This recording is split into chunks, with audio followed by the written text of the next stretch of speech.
On this edition of the Couch Potato Podcast, me and a guest are going to go over the commentary for the classic horror movie, The Shining, a novel written by Stephen King, a movie directed by Stanley Kubrick, starring Jack Nicholson, Shelley Duvall, and a cast of other good characters. So sit back and enjoy the commentary for this classic.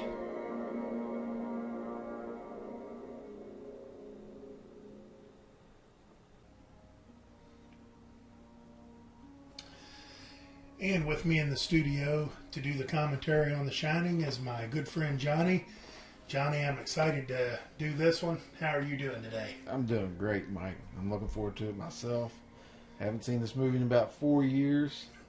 ready to rock out, man. Well, hopefully you'll fall right into the old act, because this is a classic here, and kind of seems like if you've seen it once, it just kind of gets instilled into your mind, and you can't get it out. Yes, sir. But we will go ahead and start it here because there is a little bit of an entry. We can BS during that, and we recommend that you start your video, turn your subtitles on if you've got them, and listen to our ridiculous commentary. You might actually learn something. Who knows? And we've got it. We've got the special edition DVD, and we're going to start it now. Okay, so it's a kind of a grainy picture of his Volkswagen Beetle going down the road here. And I want to thank everybody joining on the Couch Potato Podcast Facebook page and watching me live. Pardon my voice there. I've got a little bit of a cold or something. It's changing the weather. The Stanley Kubrick film has just popped up, so you can sync your time with us. But what do you think about this, Johnny? They probably did this with a helicopter. Probably now you do it with one of those drones or whatever. Yeah, I mean the opening's beautiful. Yeah, but you kind of get the isolation. They're going somewhere where nobody is. Not a lot of people's going to be around. Right, going through this mountain here. They've cut a hole in the mountain to get through. That's pretty. And I don't know where this is. I wish I knew, where this particular scene was filmed. Yeah. Wherever it is, it's really beautiful. All the scenery they're going through. And I never noticed a lot of cars pulled over on the side of the road, too, in that little segment. And you can look at the cast that was just scrolling through here, and there's a lot of good actors and actresses in this one. Scatman Crothers, yeah, I think Scatman Crothers. He played with Jack Nicholson in One Flew Over the Cuckoo's Nest, of course. And I think outside of that, I think I seen him on. Wasn't he like on a Gilligan's Island movie or something where he was coaching the Globetrotters? I think so, yeah. Yeah, I think up to that point, that's the only thing I'd seen him in. There's the Overlook Hotel. I'll let everybody get a good look at my ski here. Tropical ski. Yeah, tropical ski. Good drink.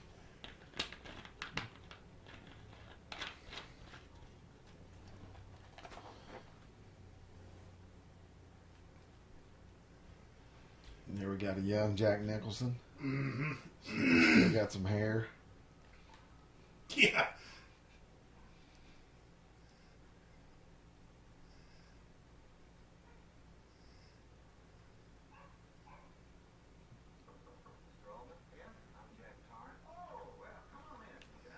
Like he says, "Come on in, Jack." Like he's trying to sell him a car or something. Yeah. I never noticed it, but here's my secretary, Meryl Streep. Yeah. Kind of, like back in the day.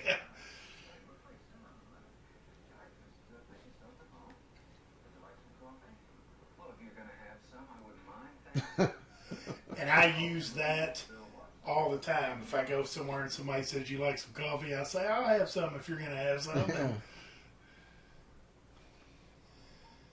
So I guess he's having his interview at the. And there's olive oil and little Danny. and little Danny. Oh, my wife downstairs is watching. You ever notice these old movies, the sandwiches, how thick that bread is from back in the day? Yeah, and you know what? I love bread like that. Danny can barely get his hands around it. He's got a monster. You can't find bread like that for nothing. No. I think that, what's it called, Mary Jane and Friends or something? I think their bread's like the biggest bread you can get, I think. But boy, they casted her good as olive oil and Popeye. Oh, yeah. That's all I can see her as now. Yeah.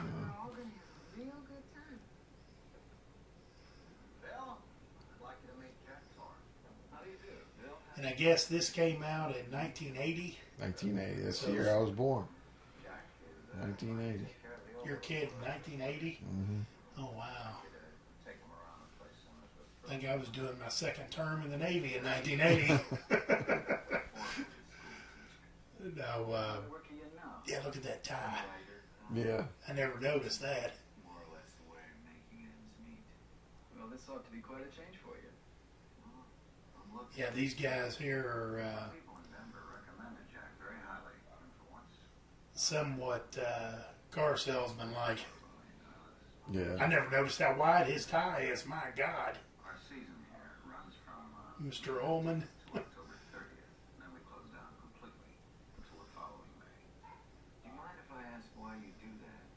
Yeah, Jack and Jack got along with Stanley Kubrick pretty good. I don't know if you've ever heard anything about it. Shelley Duvall, not so much. Really? Yeah, they. In fact, like here in recent times, like in the last year, she's. I think she's gone off the deep end. I think she's nuts, and she refers back to Stanley Kubrick, kind of, I guess, to use today's terms, post-traumatic stress disorder, that he was so rough on her that she might be suffering that because of him. Yeah. Well, I know that I did read a lot that they wanted her to really get into the role of being scared and terrified, and they really pushed the envelope. Yeah, and what's really funny is Stephen King wasn't a big fan of this No. at all. To this day, he's still not. Yeah, I was going to say, even to this day, he's come around a little bit, but he still won't say, hey, it's a good movie. Yeah. And I can't find it in my heart to watch his version of it that he came out with maybe in 2005 or something like that. I tried to watch it, and I watched it for about 5 minutes, and I was just probably too close-minded. I think of Jack and Shelley Duvall and the hotel, the ghost. I mean, this is just a total hit all the way for me. Yeah. And I can't see anything else working, so I think I might have watched 5-10 minutes of it and turned it off. Just said I can't do it. And now I've read that in the book, like in the end of the book, or the end of the story, I guess, the hotel blows up. And that kind of intrigued me a little bit. And I'm like, really? Well, I might have to try to watch it. Not sure we'll do a podcast on it, though. Yeah. I don't know if it's that good. Yeah, usually whenever I watch this, I kind of catch it at the exciting scenes.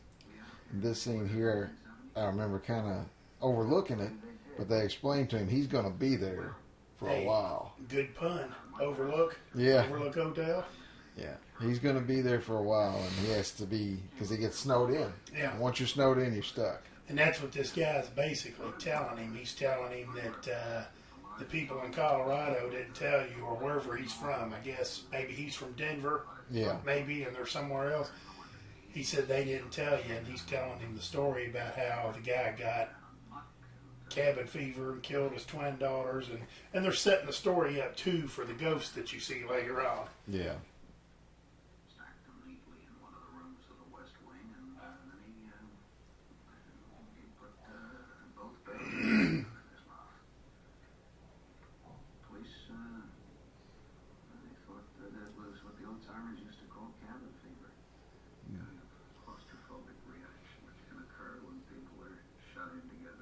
Yeah. To their credit, they're letting him know everything. Yeah. Trying to see if he's going to scare easy. It is quite a story. And Jack gets ready to say, now I know why your people in Denver didn't tell me and they left it to you.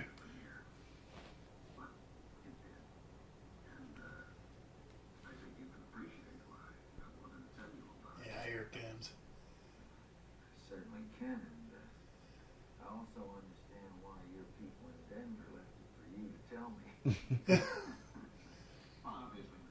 And during the whole thing here, his buddy that's the assistant that really hasn't given any You can rest assured. 2 cents to this story at all. They were showing back at him, and he's like looking at Jack, and then he's looking at his boss, kind of skeptical, or almost like to say, "Are you going to tell him? Are you going to tell him?" Kind of like what was it? We did the podcast on Escape from New York, and the chief of police or whatever's shooting the stuff into him, and the guy's kind of like, "Are you going to tell him?" And Yeah. then he tells him. It was kind of the same deal there. And I've read so much stuff on this about like the stuff on his door, and then later on the stuff on the door is not there. Yeah. The And- stickers and everything. Yeah, like it's a happy time at one point, and then at another time it's not. Hi, babe. Great. Look, I'm at the hotel and I still have an awful lot to go through. I don't think I can get home before. And I never noticed that Sounds like you got the job. Mr. Allman and his buddies back there in the background. I never noticed that. Danny's gonna love it. There's a lifetime supply of Vaseline. Yeah.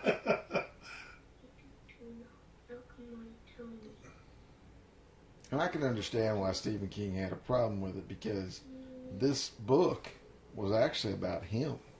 It's all about Danny. Is that right? Yeah, he's got the psychic powers and everything. He's got all that going on. But Jack knocks it out of the park so good that this movie is about Jack Nicholson. Yeah. You know, he just stole the show.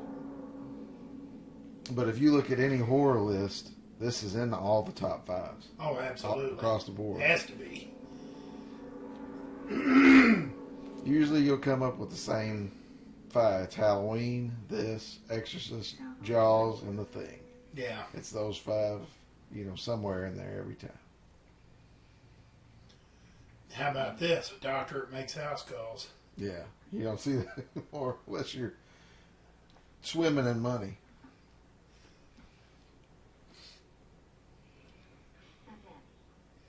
And then there's something else too, like this pillow that he's laying on. I didn't realize this until I read it in one of those horror type of magazines that I get sometimes. That's a bear, Yeah. and the eyes are kind of messed up on it. And somewhere down the line, we're going to see a bear, somebody dressed up as a bear, going down on another man. Yeah. And they kind of said in this magazine article, they were just talking about the movie in general, and they were talking about, if you really pay attention, bears are a lot in here, whatever it's got to do with it. But there's a bear. When Danny goes to his room at the hotel, there's a picture up there, and it's like a bear that's laying on the ground and another bear standing up, and bears come into it.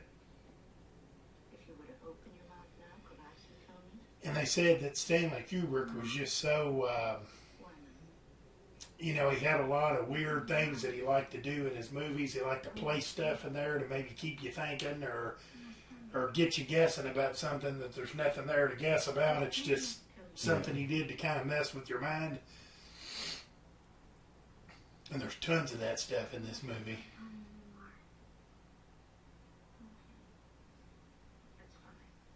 I kind of wish I had read the novel so I'd kind of know. I'm going to ask you to do me a favor and stay quietly in bed for the rest of the day. Yeah, and shortly, the sequel will be coming out for this.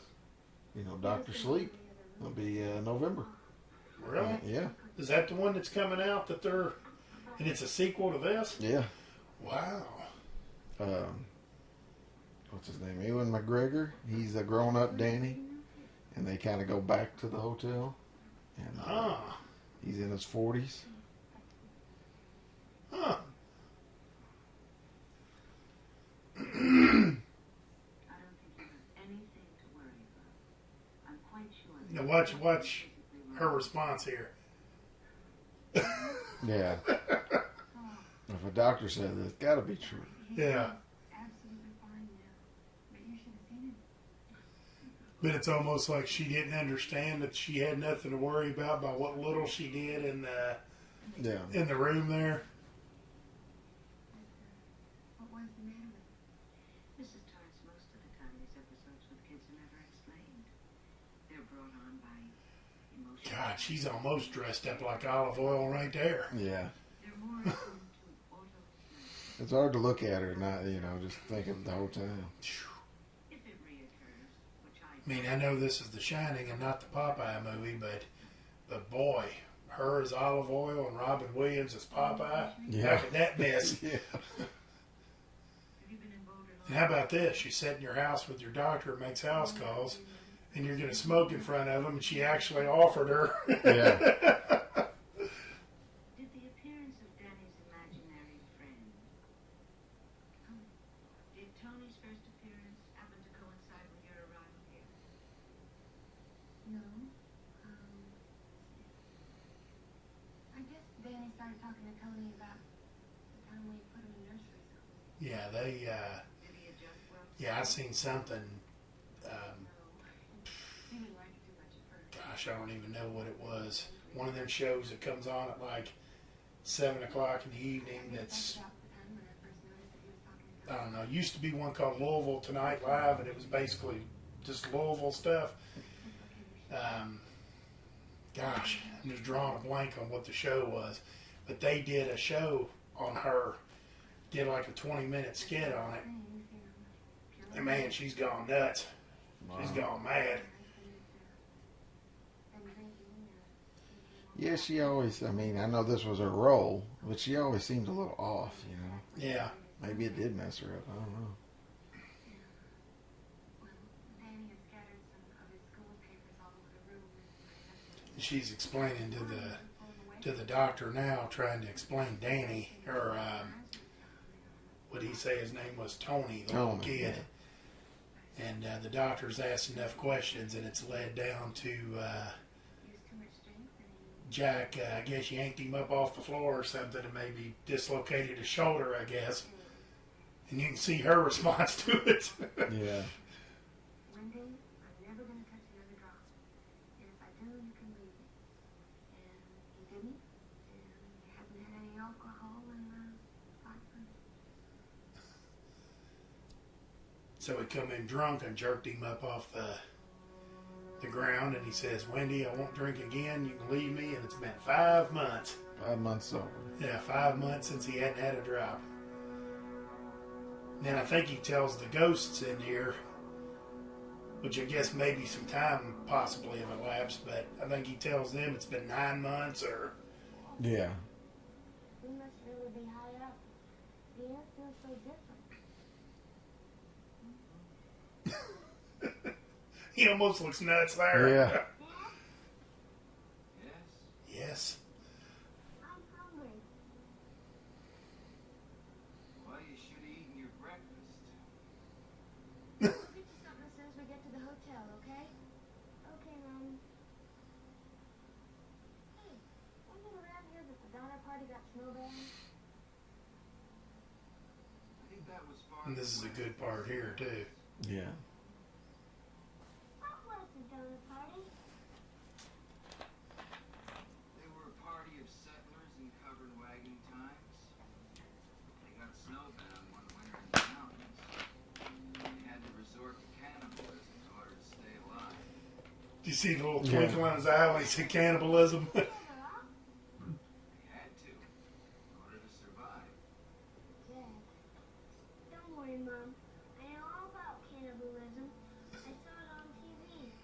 It's okay. We saw it on the television. by God, I wish I had Jack's eyebrows where Yeah. you can just flex them and he's got that madman look automatically. That's what I was going to say. What's more distinct, his eyebrows or a smile? Oh, it's got to be the eyebrows. Yeah, I was just thinking that too. The smile's good because he puts that smile Yeah. on and you know something's amiss. But now here's something else that's amiss too. Is this where he's sitting in the chair? You know what he's reading? Mm-hmm. Playgirl magazine. Really? And if you look the episode or the issue up, because I've seen this too, he throws it down on the thing here and you can see it clearly. Well, kind of clearly. If you look up that issue, there's a thing on there about an article about having sex with your kids or something. And see, that plays into this later on because allegedly you're led to believe that Jack kind of abused his kid. Oh,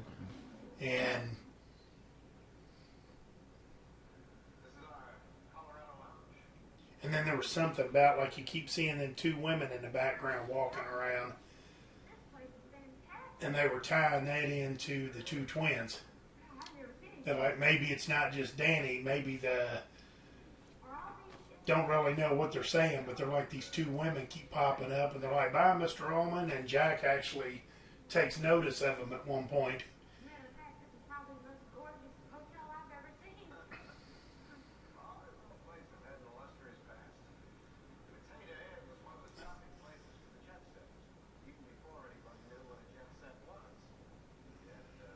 Still don't know what a jet set is. Man, look at that fireplace. yeah. Does that seem right that it's that big and it's that close to the wall? I 'Cause guess you'd be like on fire if you're Yeah. sitting over there at that couch. I guess all that stone around it. I don't know. It's reinforced.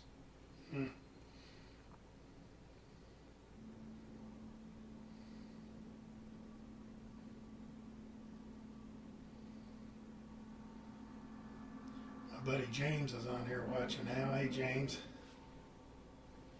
That's Danny's first run in with the twins. Yeah. And there was something, other people do podcast shows as well, and usually I've listened to some of them, and they talk about that poster up there too on the left-hand side of that door. Yeah. Everybody brings up that poster, and I'm not exactly sure why. Was it like Bigfoot? I always thought it was Bigfoot, but it's something. It's somebody skiing. Oh. See, there's the two again, and he notices them. And when you look, like right above his bed, there's a picture of two bears.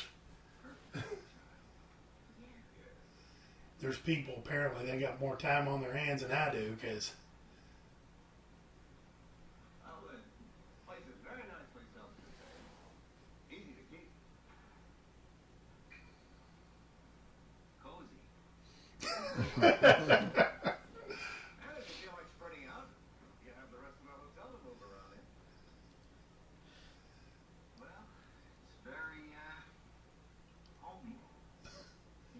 is it Homie the Clown? Homie D Clown? As a kid, though, it'd be interesting for the first week, and then you probably, Yeah. no friends or cold. You can't go outside and play. Well, that was kind of my childhood anyway. So I'd have been right at home. Now, I noticed this. We might have already passed it. Yeah, we did. They were walking, and a car was coming, and you could see that guy with the wagon. And then when they get to this point, there's no car, and people are walking, but the guy with the wagon's still there.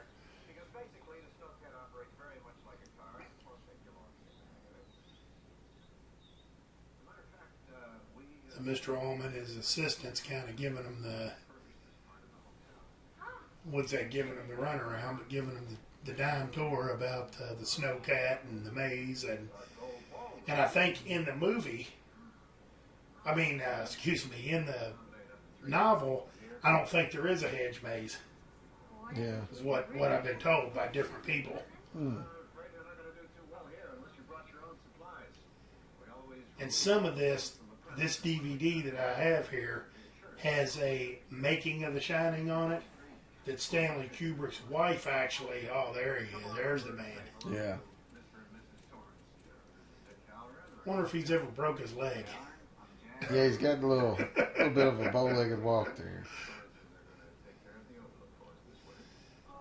But Stanley Kubrick's wife actually made this the making of The Shining. And I like that. It's down the blue. Hi, Danny. And some of this information comes from there that I give. Thank you, Susan. Dick, if you're ready to do it now, I think it'd be a good idea if you could show Mrs. Torrance the kitchen while I... Make sure my camera here is... Yeah, there we go.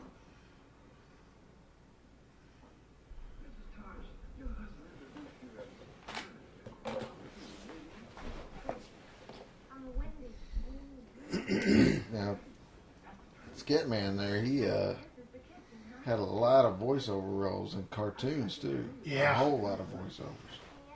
I guess because his voice, he did have a unique voice. Yeah.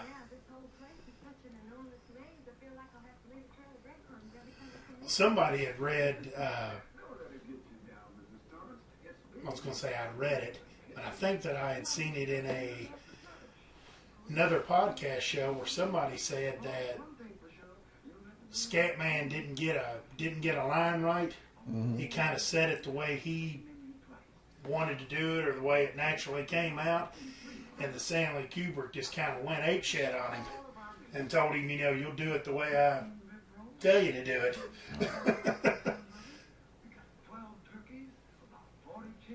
And then I think him and Jack had a run-in too, where Jack did a lot of ad-libbing and just kind of doing it the way he wanted to do it.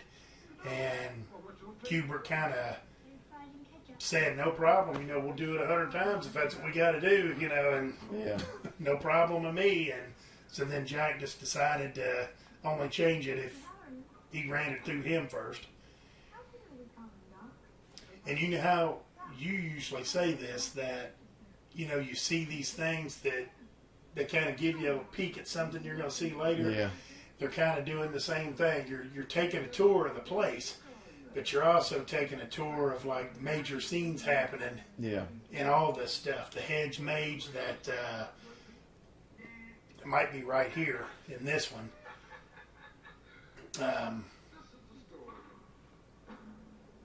Yeah, the storeroom.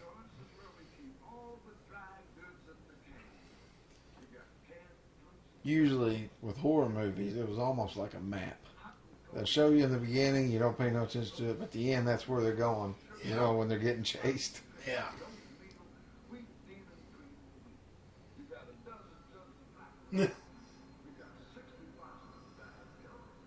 I guess this here is where Danny and Mr. Halloran kind of... And see that Indian thing back there, that baking powder? I've read some people talk about this movie being loosely based on Indian voodoo and crap like that, and they'll say that you'll see Indian stuff through the whole thing. And they even talk about fighting off Indians to build the hotel itself, and Yeah, they said something about a burial ground yeah. when they were walking through a while ago. And Wendy wears this yellow, god-awful jacket somewhere down through there that's got a bunch of Indian stuff or Western. You folks don't mind if I get Fanny some ice cream while we're waiting for you?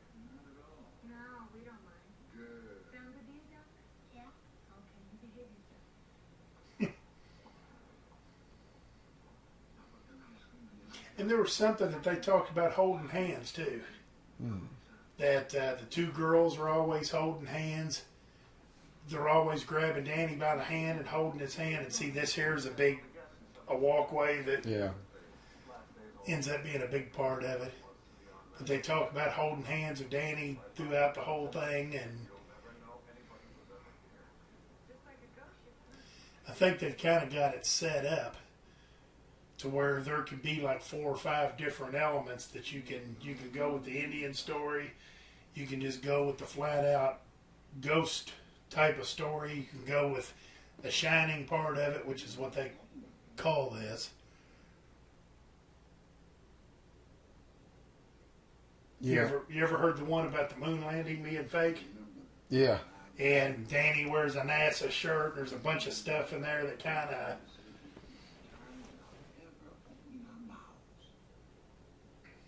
She called it Shinning. For a long time, I thought it was just the two of us that had the shit. What's he eating ice cream out of a silver Yeah. silver ice cream bowl? See, it gets overlooked because he's explaining to him here that the Shining is like a power. Yeah, And him and Danny have it. yeah, But the movie, like when you think of this movie, you think of just Jack going ape shit. And yeah, that's what the movie's about. yeah. And But- that's another thing too. You can look at it as it's kind of about Jack going nuts, Yeah. or you look at it it's about Danny with these powers, and you know it's kind of Danny versus his dad maybe. Yeah.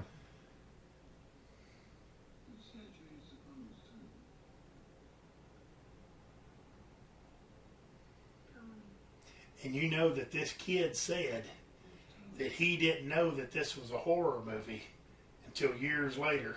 Yeah. That they were able to film this stuff without him being scared because he didn't know that it was a horror movie. They was able to kind of hide it. You know, I mean, I can't imagine that, but Yeah, the movie that's coming out, Dr. Sleep, it's him grown up, and he kind of takes a girl with those powers under his wing. And they go back to this hotel to kind of, you know, bring up all the, everything that happened. well, you think that's all that they go back to the hotel for? Yeah, I'm sure a lot of stuff. Well, there's people hunting them. Like, they kill those people. Oh. That have the powers. There's people, like, you know, taking them out. So they kind of go back to the hotel because he's like, you know, I know a place we can go. Huh. It's interesting. Wow, that might be interesting. Yeah. It sounds... It'll get a watch from me. I don't know if it'll be good or not, but it'll get a watch. I hope it's good. It'd be nice to see Stephen King novels make a comeback as far as movies. Yeah. They're starting to with, you know, It and, you know, Dr. Sleep. I never did watch that new It because I'd watched the original It and I liked it, but I wasn't like overly crazy about it. Yeah. It was interesting enough to watch. It was a long one. Might even have been a miniseries. I can't remember, but Yeah, it was made for TV. yeah, it's back here behind us somewhere. But Yeah, the new it was really good. Both parts, first and second. First is better.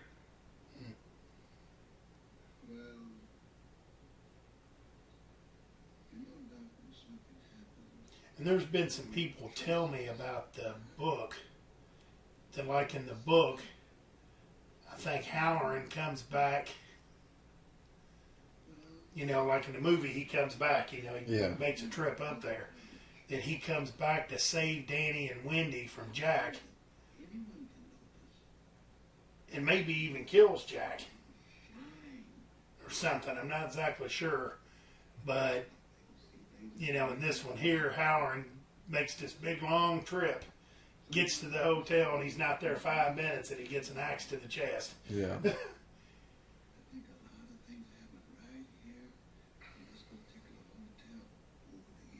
And of course, anybody that's listening to this, I hope that you've seen it before, and I'm not giving nothing away, but surely to God not.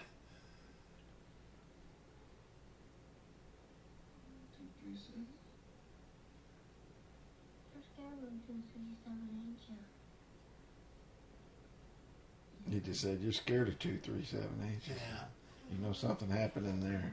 yeah. And in my opinion, Danny's finally kind of opening up to him about this stuff. What's Mr. Halloran do? Shuts him down. You Yeah. stay away from 237. There ain't nothing in there. It's none of your business. Yeah.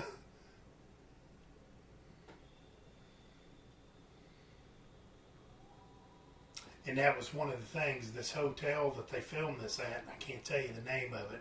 right off. The hotel really exists, but that room 237 does not exist. Hmm. And they say the people call all the time wanting to book the room, and they're like, the room don't exist.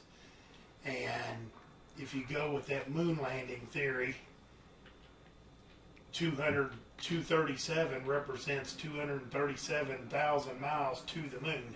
Oh, okay. And that's kind of the...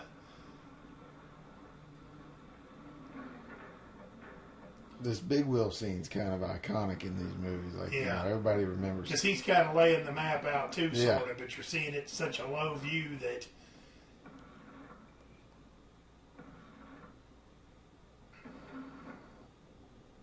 And there's been people dissect his route here, you know, where he's going, and they've drawn out a map, and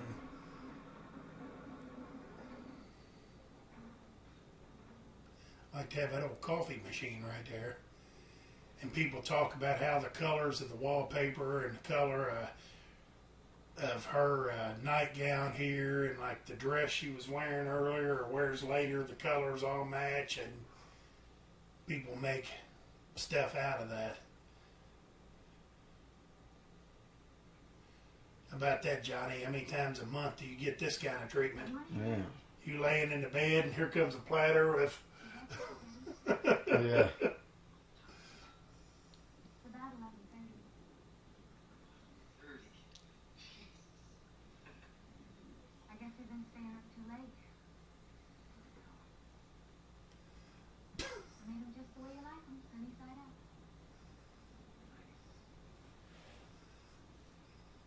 Really pretty outside. And Jack sleeps with a shirt on. After you finish breakfast. I suppose I ought to try to do some writing first. Any ideas yet?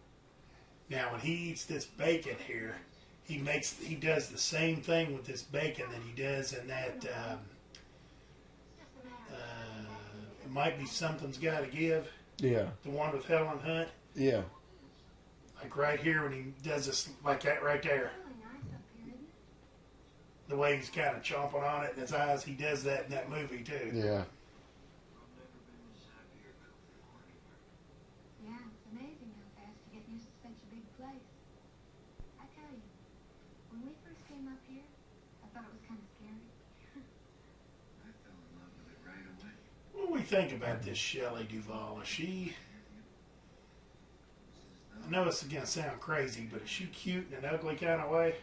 I can't put a finger on it, man. I'm trying to. I don't know, man. I don't want to commit to saying she's attractive, but She, she kind of reminds me of. Remember Rocky? yeah, Rocky's wife. They're yeah. kind of like that, like mousy. When she was kind of homely in the beginning, yeah, mousy, nerdy. Just maybe that's what it is, and I kind of like mousy nerdy. I think.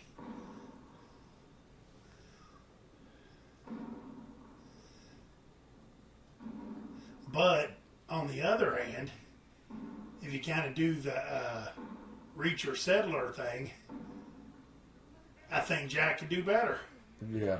in the looks department, at least in this movie.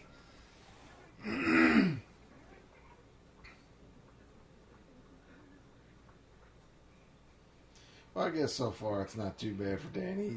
He can play outside still.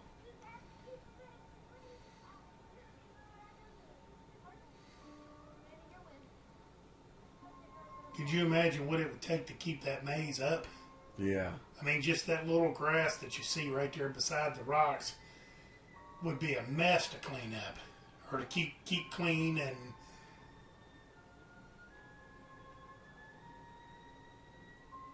because you'd have to bag it. You couldn't blow it all over Yeah. the gravel or whatever.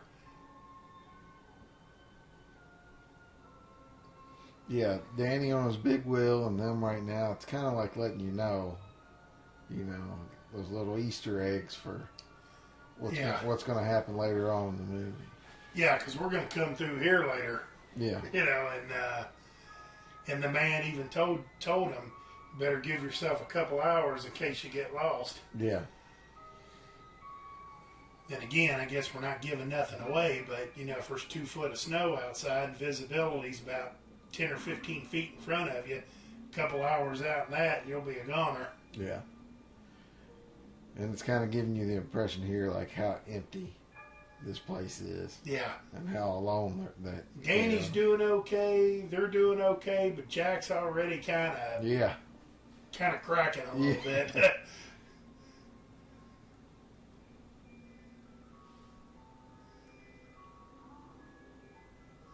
And I always thought that was kind of cool there. Yeah, because it's almost like he's looking at them. Yeah. On the map, you know, even though they're outside. Yeah, he looked at the map, and then all of a sudden you see it from a Jack looking at the map point of view, and you see them walking.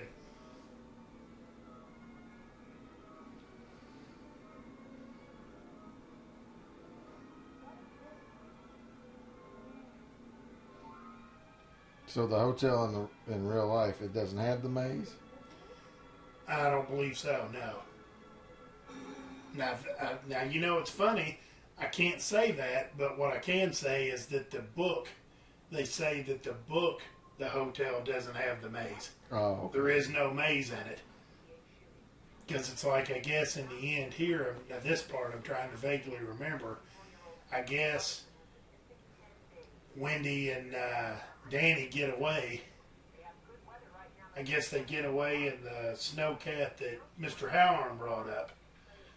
And Danny gives Jack the misdirection in the maze, and basically he freezes up and they take off. Yeah. And then that's the end of the movie.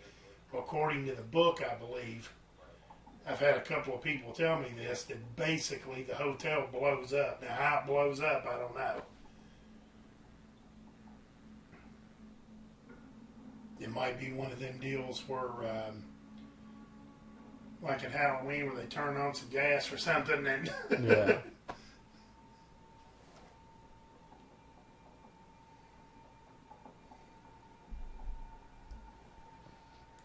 The big wheel's a lost art, man. Nobody uses the big wheel. I never had one like that. I had that the classic big wheel. Yeah. But boy, we had some fun on those things. Whew. On the ones I had, though, and probably this one too, the very first thing you do if you're a boy is you pull them plastic tassels off the... Yeah. So those have got to go. Now his has actually got a bell on it, it looks like.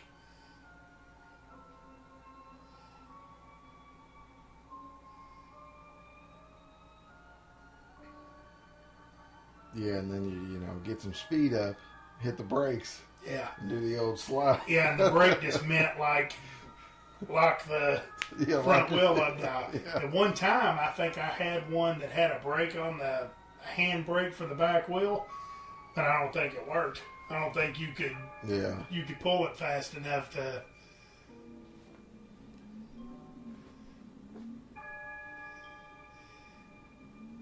And these two girls here are ugly as sin, but you know what? They're not bad looking women now. Yeah.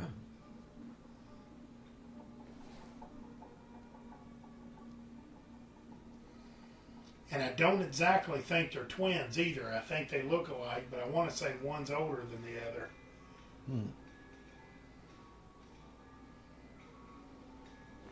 Yeah, I know he's typing this out, but has he already gone nuts here? I was kind of thinking that he was nuts when he was looking at that maze. Yeah. But, oh yeah, 'cause he's getting ready to go apeshit on her.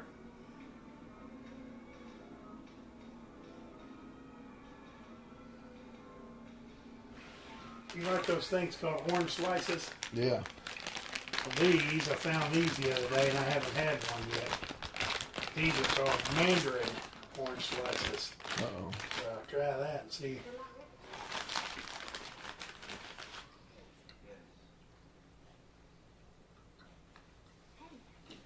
Weather forecast said it's gonna snow tonight. I look behind him, no chair. Yeah.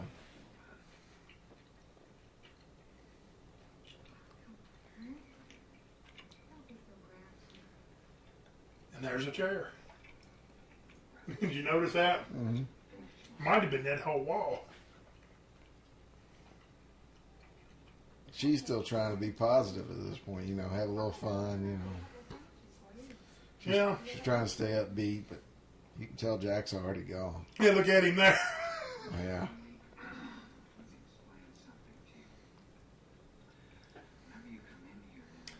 My friend Trish is watching. Hey, Trish.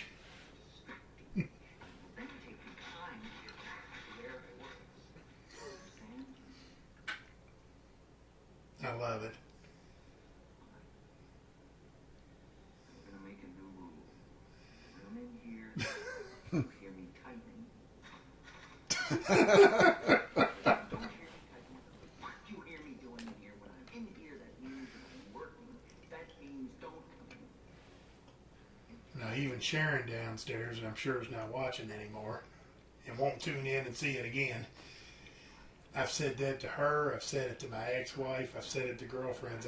I did exactly what Jack did. Kind of got a little frustrated and went, all right, we're going to make a new rule. And then I did the same thing. I'm like, if I'm up here podcasting, then fuck you hear me podcasting, that means don't come in. You know.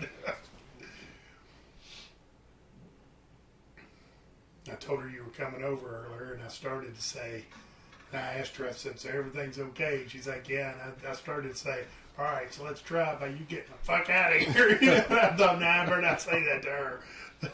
She won't take kindly.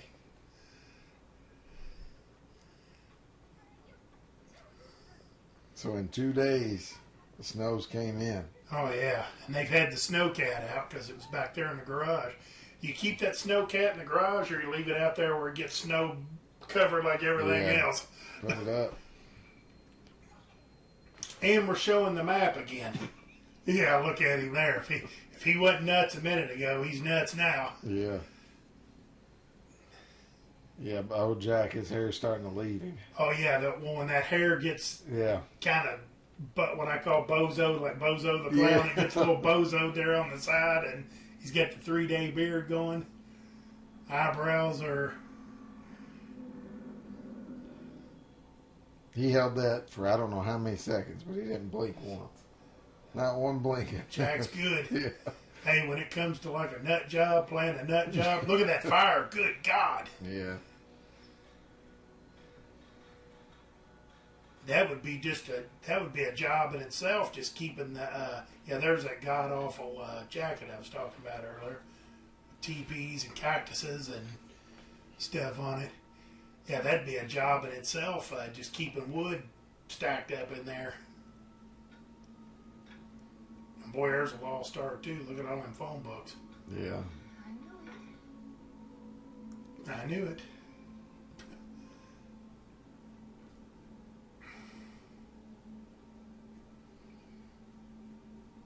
Yeah, now look at her get up now. That god-awful yellow jacket. Then that scarf like wrapped around her neck and... Yeah, like you said, cactuses and trees. Yeah, that's hideous as it comes right there. This is KBK-12 calling KBK-1.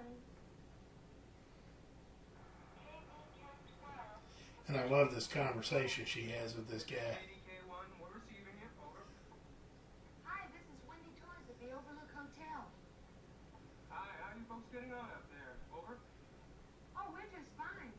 But And I don't know if she did that on purpose, but she missed the first time. And she's like, how you all doing or something? And she didn't say over. Yeah. Due to the storm. Over. any chance of them being repaired soon? Over.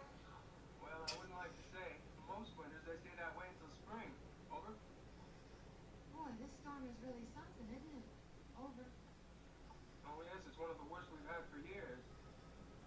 Is there anything else we can do for you, Mrs. Torrance? Is there anything else we can do? She wants to chit-chat. And he's like, man, I got big important stuff here. Yeah. I'm sitting here with another guy doing nothing. I don't have time to...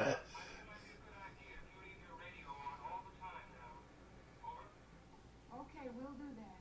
It was real nice talking to you. Bye. They talk about the snow, but they never talk about exactly how cold it gets. guess it got cold enough to freeze Jack in the end, but Yeah. and see you're taking the ride again. Because they'll come the other way later on when Jack's after him. There's another one of the coffee machines. Did you ever get any when you were a kid, got hot chocolate out of one of them things where it drops the Yeah. cup? Man, that hot chocolate was the best. Yeah, it was.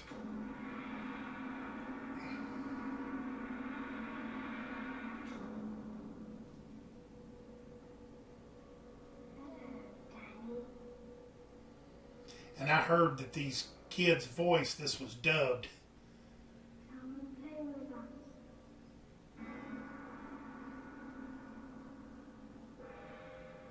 Come and play with us, Daddy. Forever and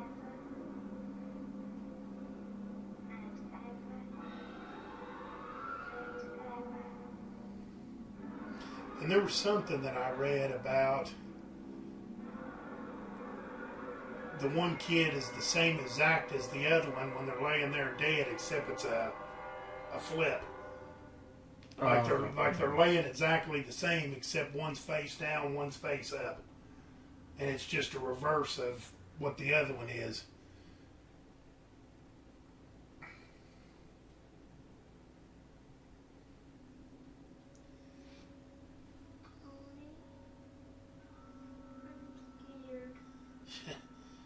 You bet your ass. Yeah.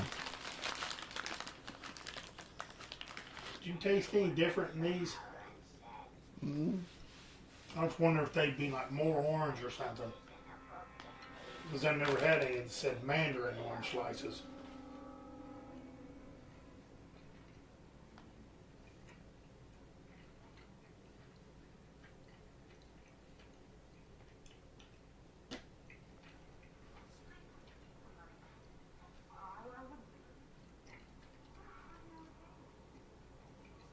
Mm.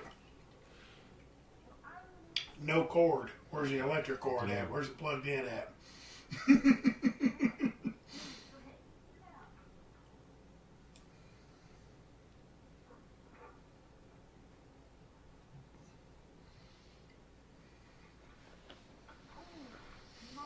Danny seems to still be, even after all he saw, he's not as fond as Jack is, man. Yeah, he's still normal, laying there on the floor, got some toys out there, and well, I don't know what he's interested in watching this movie for, but Yeah.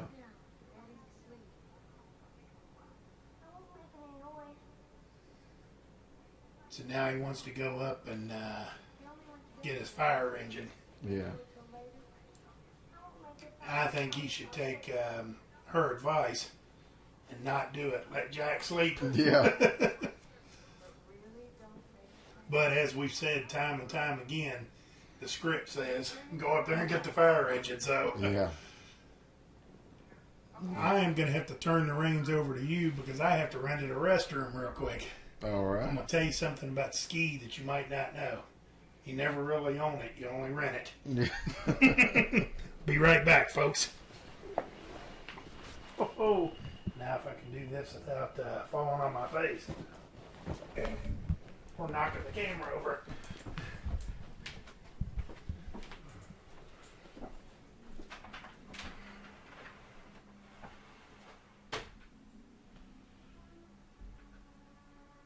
All right, people. While Roby's on his break, I'm going to man this ship. Jack's already lost his mind. He's just staring off into space. Danny just wants his fire engine, man. He's not asking for much. Come here for a minute first.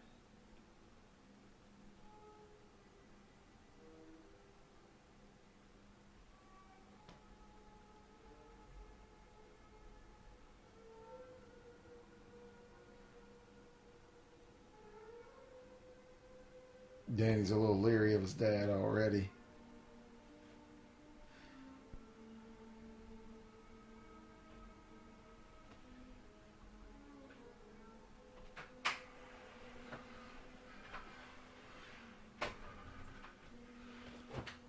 You can tell he doesn't feel comfortable. Going, Dad.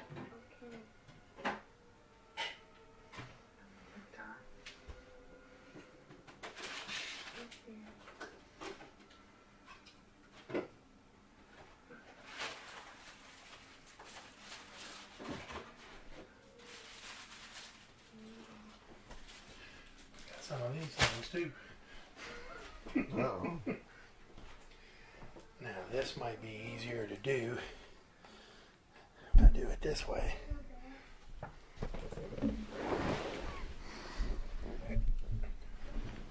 He just asked him if he feels bad. Jack just pawns it off to being tired. Yeah.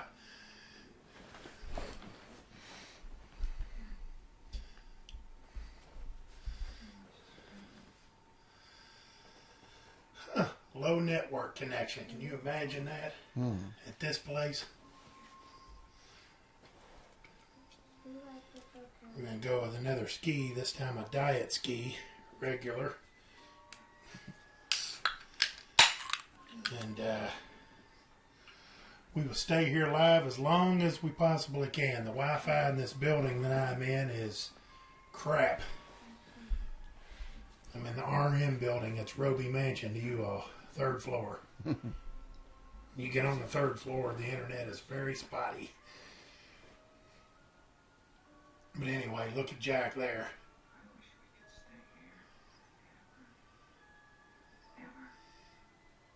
Where's Danny heard that before? Yeah.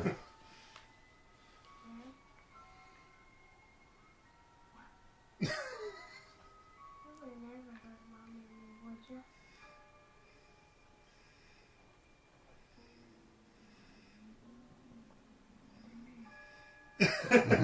What do you mean? It's taking him a while to just answer a simple question. Man, look at that toilet.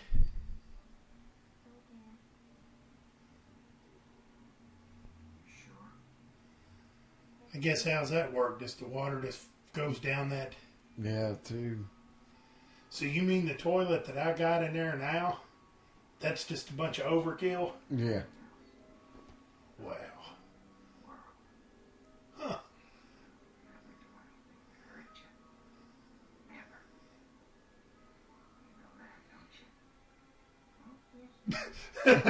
I like that, huh? Flexes the eye. Man, I don't know how he does it. Mm.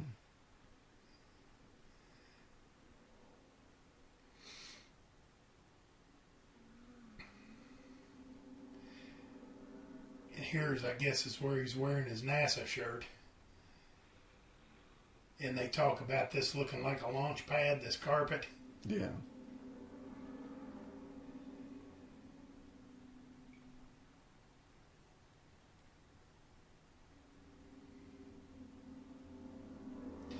And I want to say that I've read some people say that maybe in the book,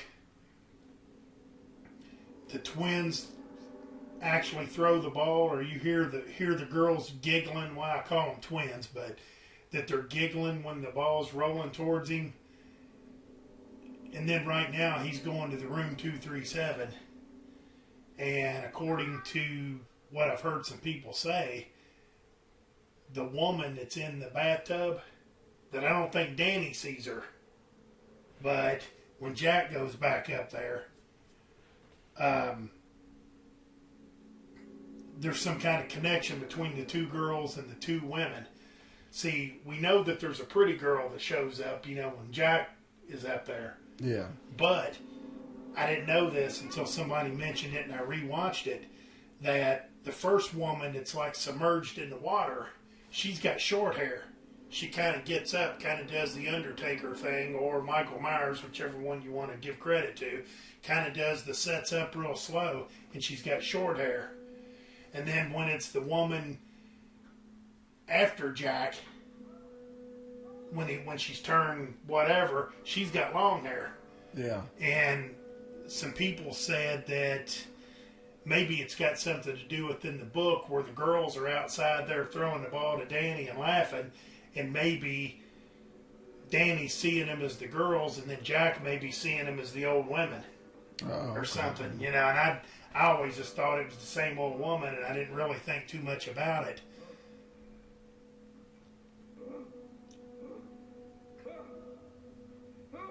Oh goodness! But here's something that somebody had said too. Is that Jack's having a nightmare now about molesting Danny. and he falls on the floor, and when he gets up, you see all the slobber come out of his mouth, and they're like, well, what's that supposed to be? You know, Yeah. kind of indicating that that's supposed to be a subtle hint as well. And I like how he just takes a dive here and falls on the floor. Yeah.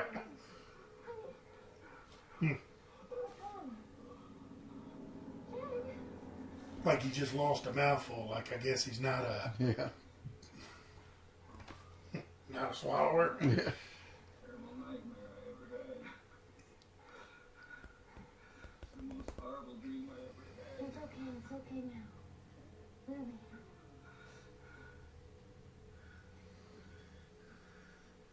I dreamed that I killed you and Danny. But I didn't just kill you. Cut you up into little pieces. That's a hell of a thing to say. Yeah. She's like, oh shit. And basically he's saying the same thing that Mr. Ullman told him that the other guy did. Yeah. Chopped him up into little pieces and stacked him up in a room and blew his brains out. And so now here comes a battered Danny. Obviously something's happened to him. Yeah.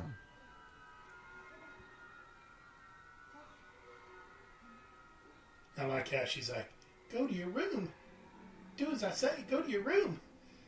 Danny, everything's okay. Just go play in your room for a while. Your dad just got a headache. Danny, remember what I say. Go play in your room. Jesus Christ, lady. Give him a chance to make it to the steps first. Yeah. How do you know he's not going? Yeah, he's got that slow walk. Yeah. Like Michael Myers himself. Yeah. He's creeping along.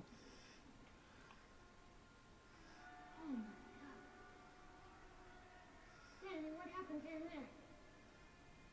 Danny, what happened to your neck?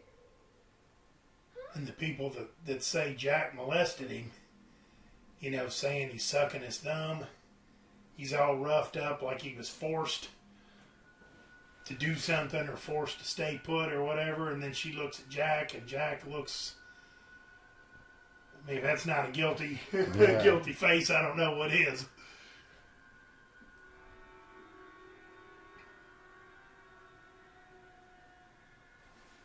You did this to him. Didn't you? How could you? How could you? You did this to him. Didn't you? How could you? How could you? At that point, he don't know if he did it or not. Yeah. He's like, did I?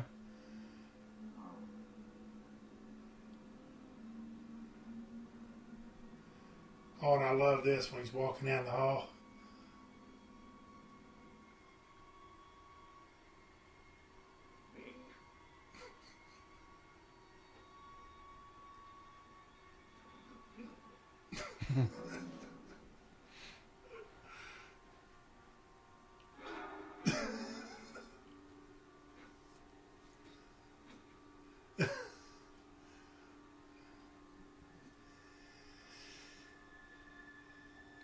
So I'll take a walk into the gold room. Yeah. Might as well.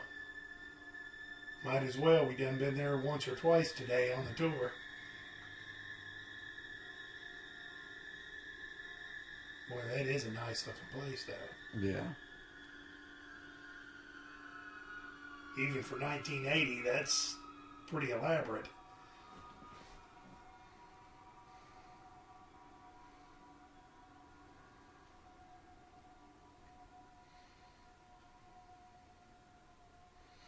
And of course, you got all this stuff you got to look at because Mr. Ullman done said all the alcohol's removed for insurance purposes, Yeah.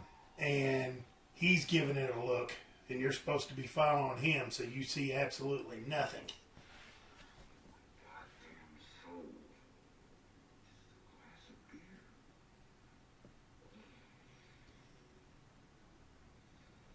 beer. He's ready for a drink now. Oh yeah.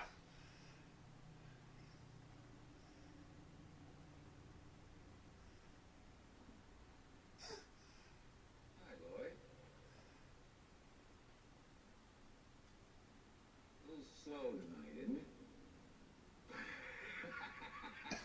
and that's the Joker. Yeah. Yes, it is, Mr. Torrance.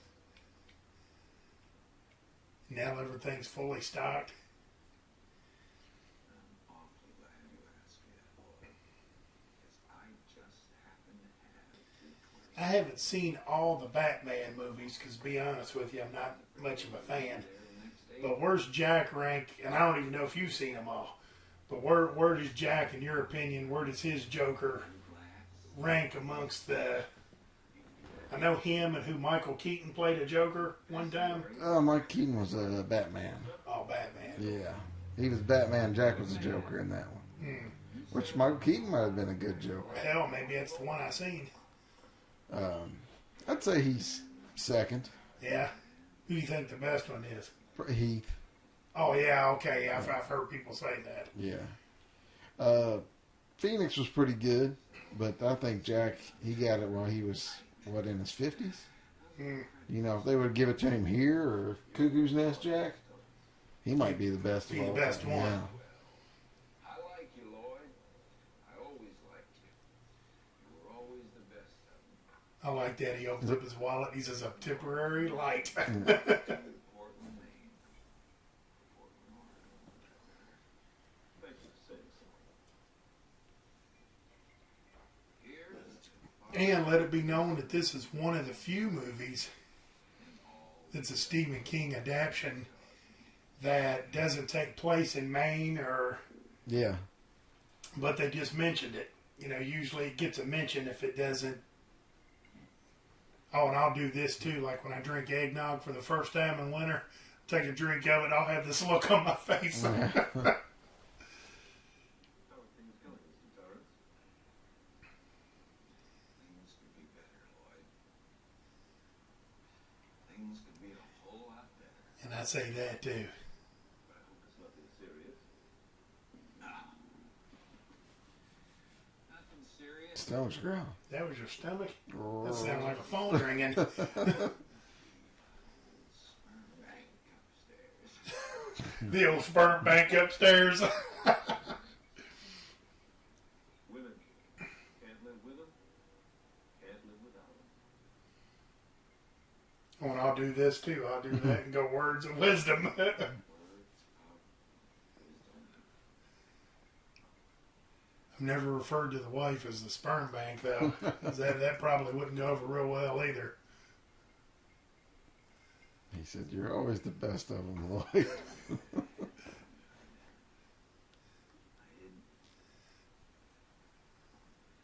I wouldn't touch one hair on his goddamn leg. I love the little son of a bitch. I'd do anything for him. Any fucking thing.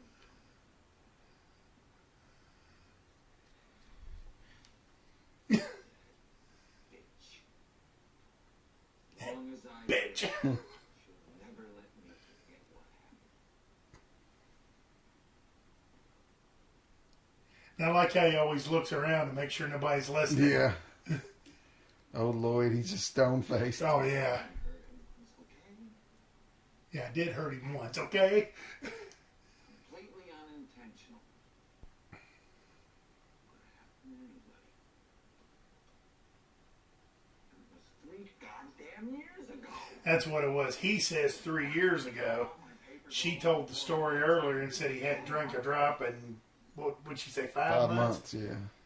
Momentary loss of muscular coordination.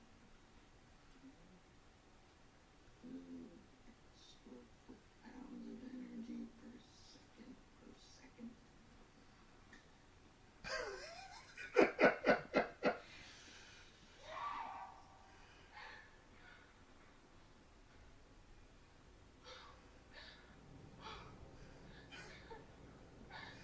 Yeah, my wife's pretty easy going. But if I called her the old sperm bank upstairs and all that, she wouldn't take real kindly to that. There's a crazy woman in one of the rooms. She tried to straighten up there. You out of your fucking mind? He almost looked like Sling Blade there a little bit. He went up into one of the bedrooms. I like how she says it's true. It's true. Danny told me. Yeah. Like Danny telling her is fact.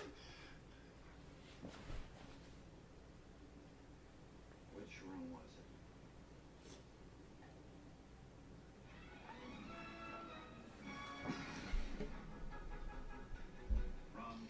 it? And I've heard people say that.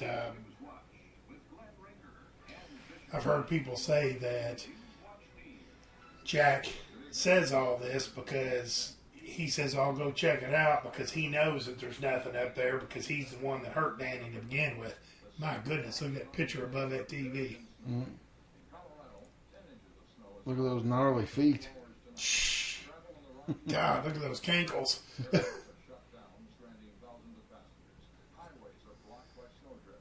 Other than all that, it looks like Scatman's got him a nice little gig there in Florida, I guess. That's where he's at.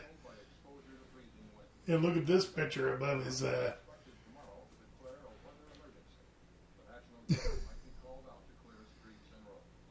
For a guy with no hair, he likes afros a lot. Yeah. That was his one request. He's like, hey, man, I'll be in your movie. But I want a bunch of titties on my... Yeah. Yeah. And I know where we all stand on titties, but afro on a woman, yes or no? No. Yeah, I'm going to go with no, too. Now, the big hair 80s women, yes. Hell yes. Yeah. I'm not crazy about an afro on a man either, just to be fair, so I don't sound like a sexist. We're looking at Scatman Crothers' nasal hair here in high def. Yeah, he's getting the... Oh, Danny's trying to get some help. He's sending out the vibes. Yeah.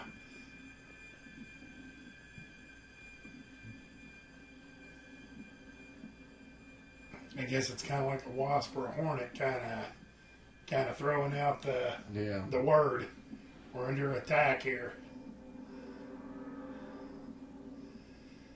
Okay, so Jack is he's in room 237. That's a nice looking room. Yeah. Look at that bed. That's a California king.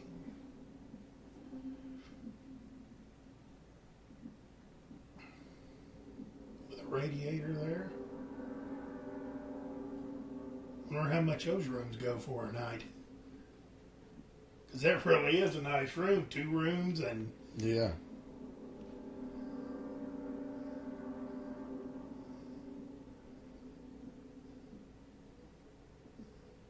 Oh, God, look at that bathroom. Got a bidet, toilet. When I was a kid, I thought it was 2 toilets. Yeah.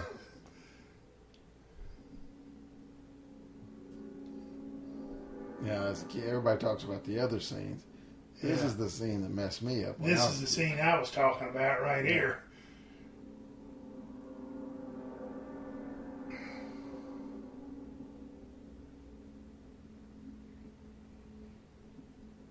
Because this here, if I'm not mistaken, I'm thinking like Jack. Yeah. If I'm not mistaken, you see it all here. I mean, up close, you see everything. Full 1980s Bush. Yeah. Skinny, slender body there. Yeah, look at him. Yeah.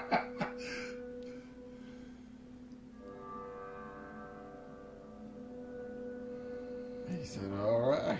Yeah.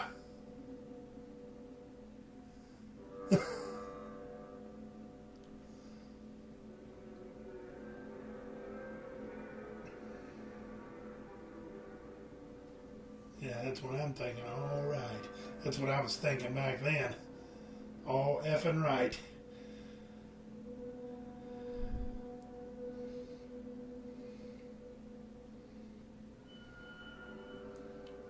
Yeah, look at that.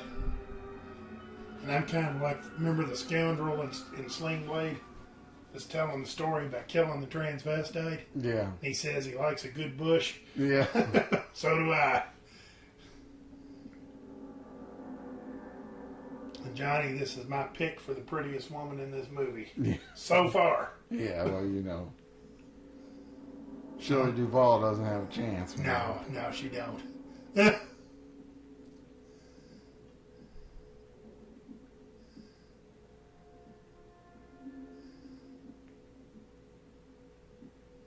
even if things were even, Shelley Duvall's got a little spoiled brat kid, and we don't know if this girl does or not.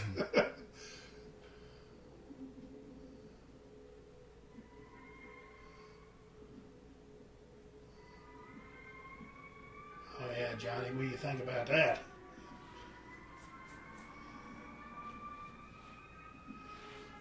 Okay, now when she turns here, I still might take her over Shelley. the one that's turned, maybe. Yeah. Okay, she's got long hair. Yeah. Okay, this one here's got short hair. He's like, oh shit.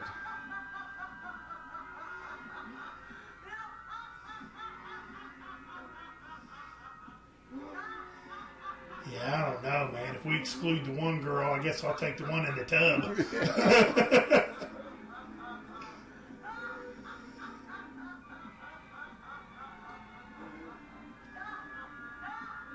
And see, I didn't notice that until somebody said it, that one in the tub's got short hair. Yeah. So it's two different women. And then I think the pretty girl might have just been like an illusion or something to bait him in. Yeah.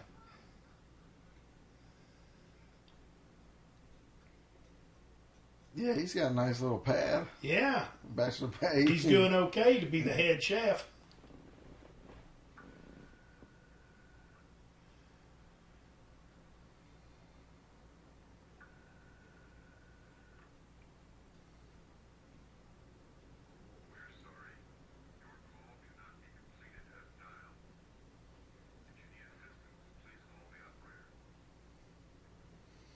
Well, the operator's not going to be able to do anything for you because the lines are down, and he knows that. Yeah. At that point, his mind's made up. Mm-hmm. It's like, I gotta go help that dude. Okay, so she's... Yes, it's me. I was going to say she's locked the door, locked the deadbolts, put the chain up. No, nothing at all. It's one goddamn thing. You went into the room, Danny. Did you, Danny? Yes, I did. And you didn't see anything at all? Absolutely nothing. How is it? He's still asleep.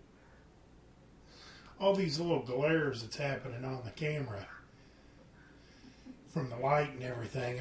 I'm surprised that Kubrick, like that right there, Yeah. Kubrick didn't have a hissy fit about that, because I heard he was very hard to work with. He wanted everything to be perfect at all times.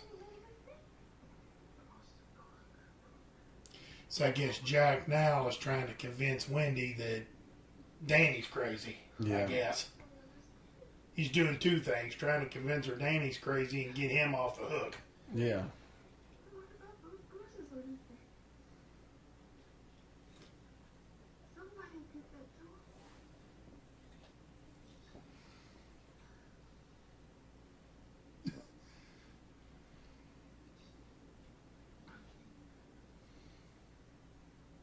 Did it to himself.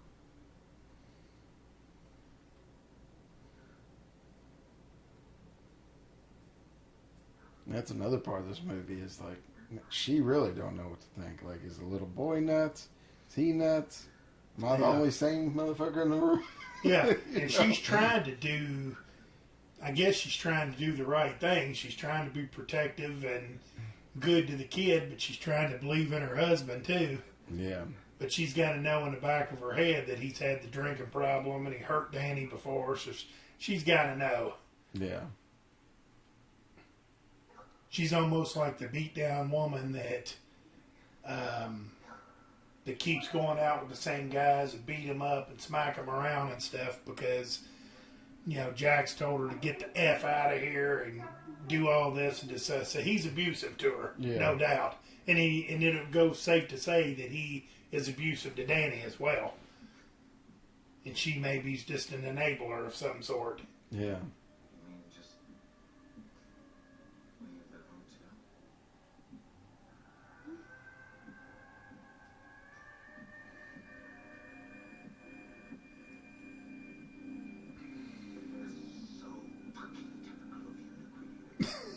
That was the last straw right there. Yeah. I'm really into my work.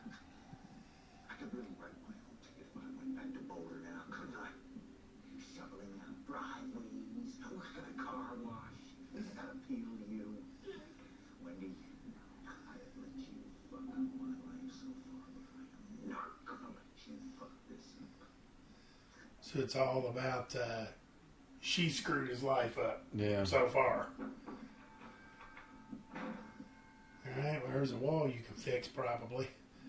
Put a hole in the. And he was a teacher, and he screwed his way out of this. And this is when I said earlier we'll be coming down that hallway again.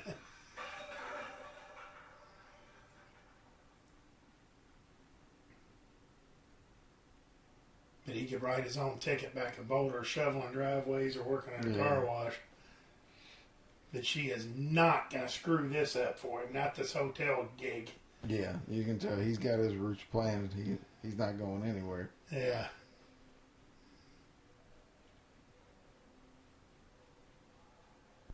So now you can hear this music in the background. Oh, look at that. Place has been decorated.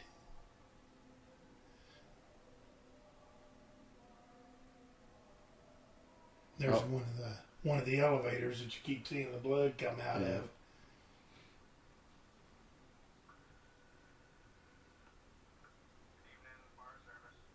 Hello, my name is Nick Halloran. I'm the head chef up at the Overlook Hotel. Evening, Mr. Halloran. What can I do for you? Sir, I've been trying to make an urgent phone call up there, but the operator said that the phone lines are down. Yeah, I'm afraid a lot of lines around here are down due to the storm. Well, look, sir, I hate to put you to any trouble, but there's a family up there all by themselves with a young kid. And with the storm and everything, I'd sure appreciate it if you'd give them a call on your radio just to see if everything's okay. I'll be glad to do that, sir. Why don't you call me back in about 20 minutes? Thank you very much. I'll do that. All right, sir. You got some important paperwork here. Can't do it right now.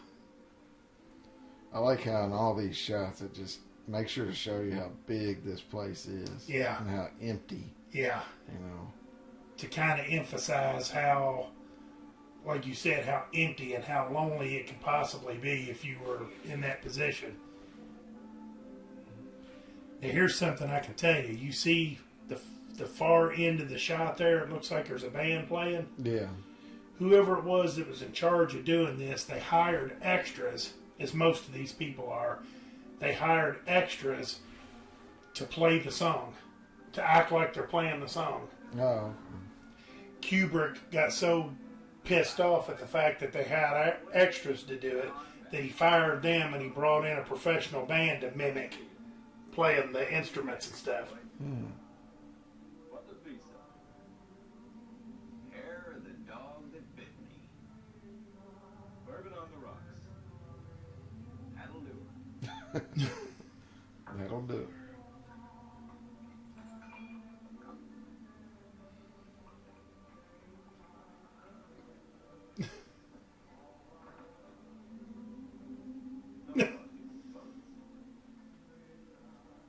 No charge?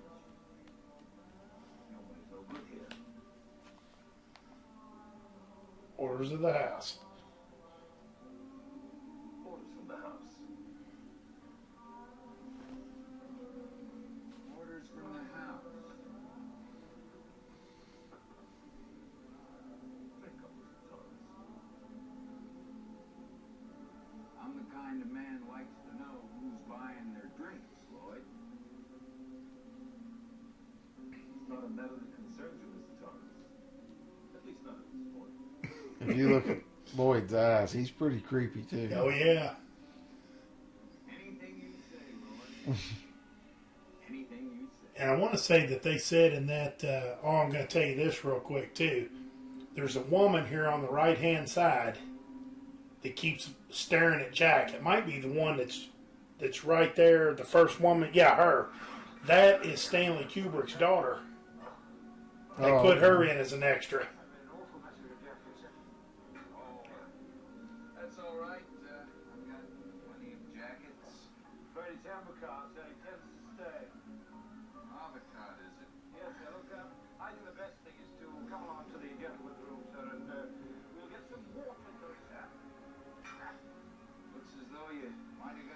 lot of it on yourself there, Jeezy, old boy. And then it Awfully nice of you to say. Of course, I intend to change my jacket this evening before the fish and goose soiree. Very wise there, very wise. very wise. Before the duck soiree. Now, let's see if we can improve this with a little water. Oh, I guess. I'll just set my bourbon and avocado down. Right there. Sit down my bourbon and avocado. No, Mama, sir. And what do they call you around here, Jeezy? I'm Grady, sir. Delbert Grady. Now, Delbert Grady's the guy that Mr. Ullman told him was the caretaker. Yeah. Delbert Grady. That's right, sir.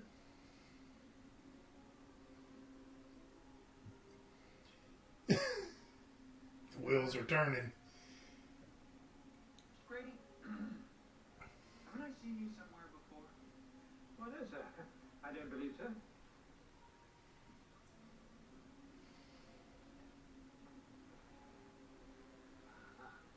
It's coming up now, sir.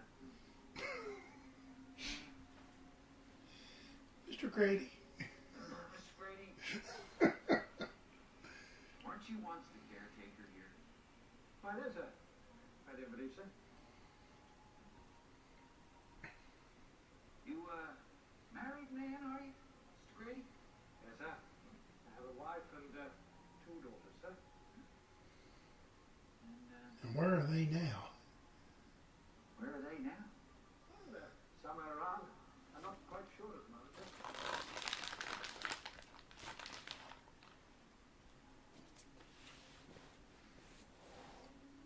Mr. Grady? You were the caretaker.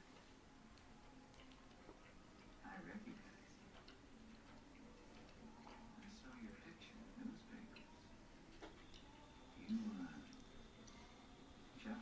Is it just me, or is that toilet back there in the background look awfully close to that wall? Blew your brains out. It is, yeah.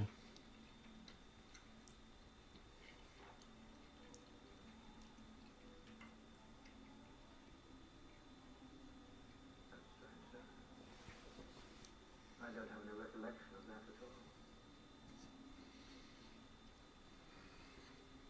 Mr. Grady,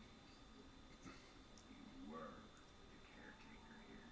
So he's trying to convince Mr. Grady. And this is kind of a hard thing to figure out, too, because was he the caretaker? Yeah. Because in that picture at the end, it shows Jack right there in the front, and it has a date on it that kind of indicates that he was always the caretaker, just like this guy's telling him. I don't know, sir. I've always been here.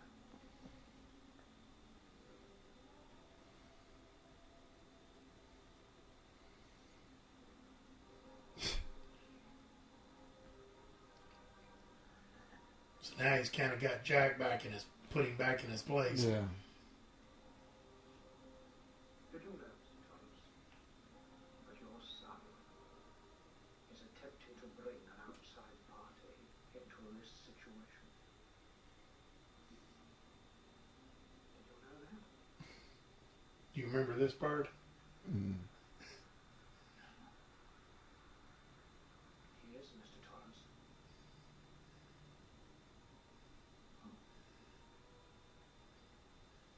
A nigger. Oh. Nigger? A nigger cook. I bet you they don't say that in the remake. Yeah. Your son has a very great talent. I don't think you are aware how great it is. But he is attempting to use that very talent. Yes, now Grady's got Jack on the ropes now, and I guess for the first time in the movie, Jack's being told what all this nonsense is about. I guess the things he's feeling, the things he's seen. He is a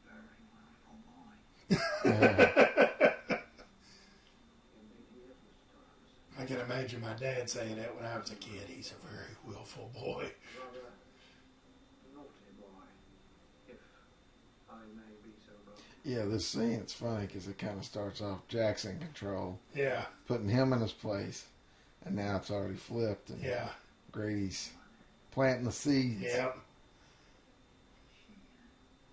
Interferes.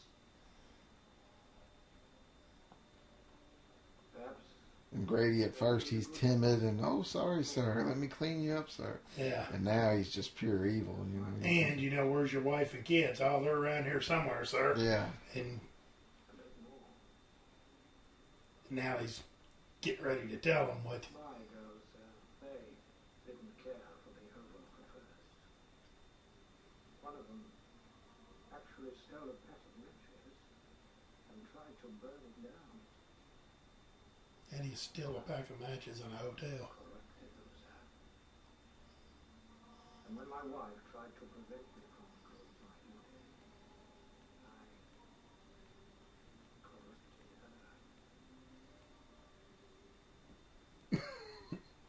her. Jack scared shitless. Yeah.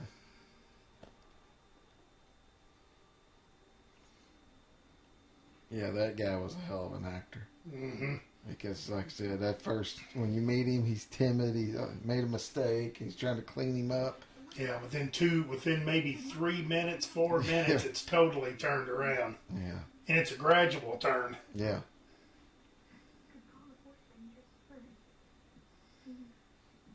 So now Wendy here is trying to figure out what, I guess she's going to propose a reasonable solution to Jack one more time, and Jack wants to stay, and she thinks that Danny needs help, so she's getting ready to get one more pitch together for Jack and tell him, you know, if you want to stay, that's fine, we're leaving.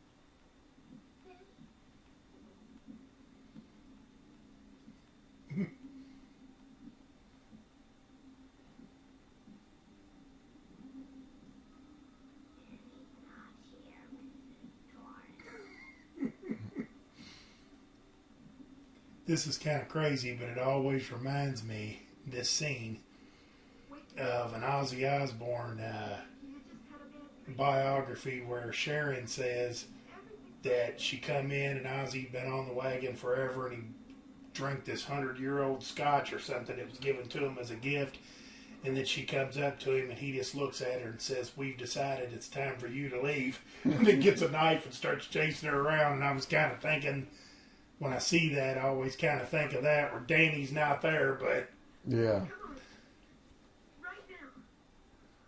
he's not there in mind and spirit, but he's there in body. Something's taken over.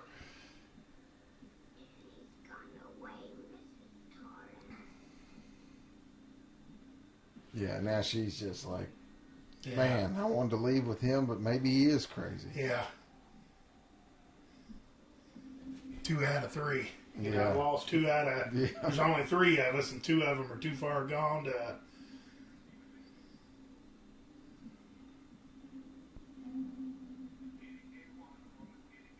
And I got a funny red rum story, too. I used to work for the school system, and me and the maintenance person at the school, we go into a girl's restroom. She says, she's the head of custodians. I won't mention schools because people are watching. And she says, "Will you look at that?"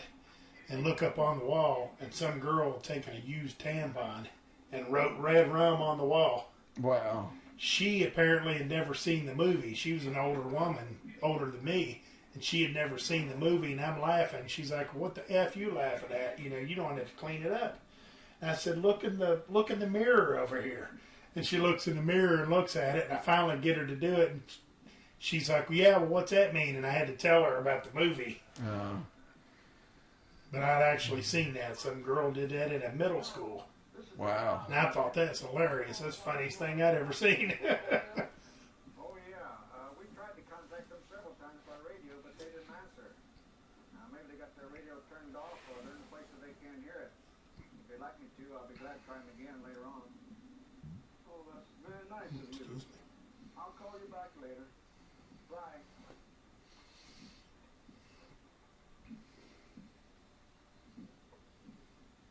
Red Rum. Yeah, it's funny. It's a little different story, but my buddy said he works out of Old Henry Road at a warehouse. He said that the guy got fired on the last day he got fired. Oh, boy. He went into the bathroom and he wrote shit, the word shit, on the wall with shit. With shit. With shit, yeah. So people are nasty, Got man. another story like that. I went out. I'll tell you what school this is because I Valley High School. I go in there. I'm looking for the maintenance man, and they said he's over in the bathroom. Follow the hose. So I follow the hose. School hadn't started yet. Somebody had taken a piece of shit and wrote "shit happens," and they took the shit. They threw it over top of the eye, so it had a big shit blob over top of the eye. And I was laughing my ass off. And he was like, and he was a hot-headed guy too. You know, he was a hot-headed Italian, and boy, he was pissed. Yeah. He was up there with a scrub brush, and it like hardened up over the weekend, and he was scrubbing it, and it wouldn't come off, and Ugh. shit happens. And they had stood on the urinal, so it was like up high. I mean, he had a ladder in there, standing on a ladder, trying to clean it. Gosh, and I went to Valley for a couple of years, so Shit happens. yeah, shit happens. And like I said, shit happens is half the fun. The other half was dotting the I with the Yeah, well- rest of the shit. That's what I thought was great. Got to give, there's some credit that has to be given to creativity. Yeah. And it had to be a hell of a turd to spell the whole. Hey, this guy. Is that Apollo's, we were Trainer? talking about Rocky. Is that Apollo's trainer? Yeah, that's him. Dick, how you doing? How's the weather down there? I'm not in Florida, Larry. I'm calling from Stapleton Airport. What the hell you doing down there? Well, I just got into Miami and I got to go In Stapleton Airport, if I'm not mistaken, is in Denver. So he's close. So he's getting this far. Things moving in town, but the mountain roads are completely blocked. That means I'm going to need a snowcat to get up there, Larry. Can you fix me up with one? What's the big deal about getting up there today, especially in this kind of weather? Larry, just between you and me, we got a very serious problem with the people who are taking care of the place. They turned out to be completely unreliable assholes. Almond told me last night, and I'm supposed to go up there and find out if they have to be replaced. You're going to do that in the middle of a snowstorm? Look at that fur coat in the background. Woo. Okay, Dick, I'll take care of it. Oh, thanks a lot, Larry. I really appreciate that. That's all right. Drive carefully.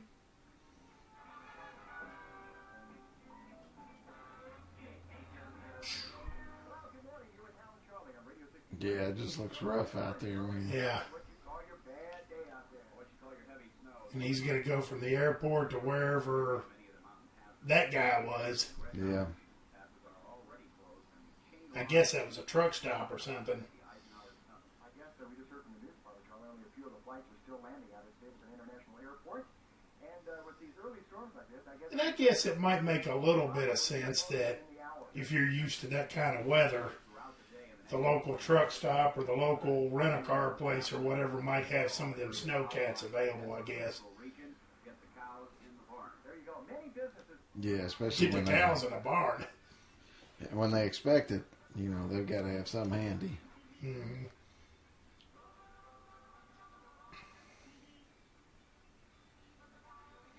What do you think about overalls on women? I think we might have talked about that before. We're fans of I them. guess it depends on what's underneath. A big baggy shirt like that? No. Big baggy plaid shirt. Yeah. And those could be corduroys too. I think they are. Yeah. I'm not a fan of corduroy in No. any form. I want you to just stay here and watch your cartoons, okay? Danny kind of looks sedated. Yeah, he's starting to look kind of possessed. Yeah.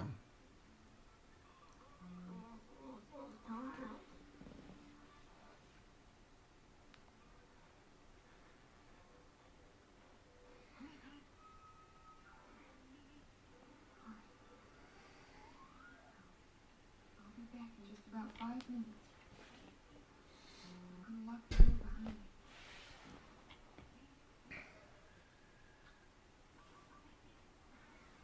Yeah, he's not even calling her mommy. It's Mrs. Torrance now. Yeah.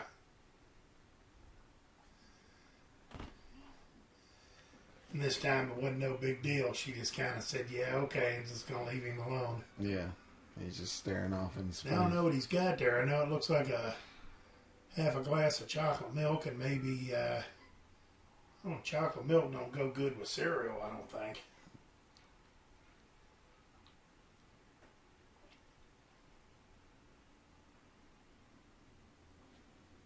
And here's the thing, how would you get milk up there? Once you get snowed in, you're done. Yeah. So it has to be powdered milk with some chocolate quick or something in it, and I can't imagine that being very good. So Wendy's got her a bat. Now here's the thing, now those boots that she's wearing, now I think those are kind of butt ugly, but they look like them Uggas or whatever it is that the kids are wearing now. Yeah, the Uggs. Yeah, and they didn't have that back then, so she's kind of trendy ahead of her time.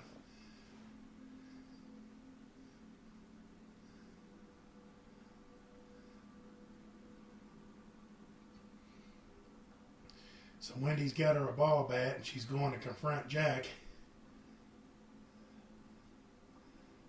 And Jack's not here. Now remember, Jack told her, well, okay, I guess he said if you hear this, Yeah. or I'm in here, it means I'm working and don't come in. So she's not breaking his rules.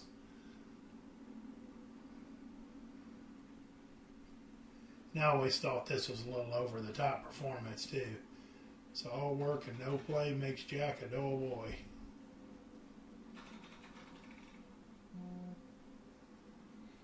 And then there's points in here where he's misspelled it. Yeah.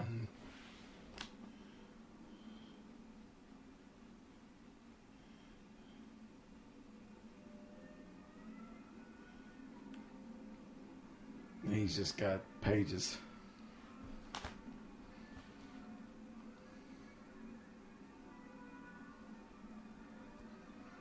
At that point, she was always questionable, but at this point, she's done. She's like, Yeah. he's nuts.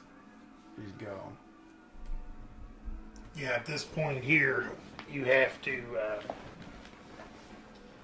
just assume what you've suspected all along. He's gone nuts. I mean, I'm assuming Jack's writing is something that's kind of new to him because he was a teacher, and I think this is something that he decided he was going to do. So I would assume that he wouldn't be a real fast typer. Yeah. So to have typed what appears to be maybe a whole thing of paper, that would take some time.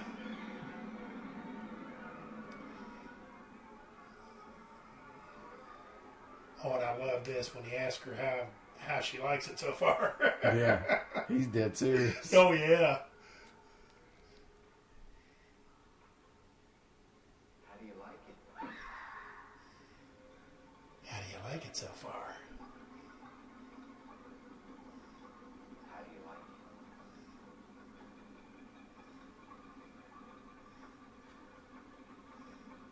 What are you doing in here? What are you doing down here?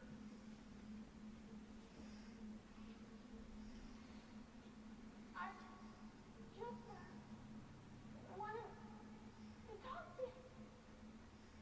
I don't think that's true. Okay, No. let's talk. Oh, it's more than a sleeve of paper. Yeah. It's like a sleeve and a half. What do you want to talk about?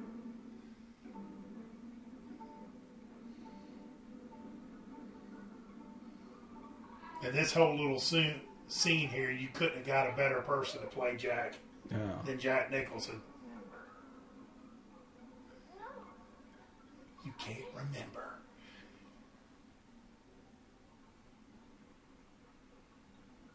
Maybe it was about Danny.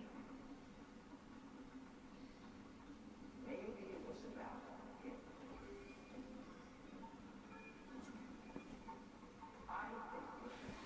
Yeah, there's so many stories going on in this movie. Yeah.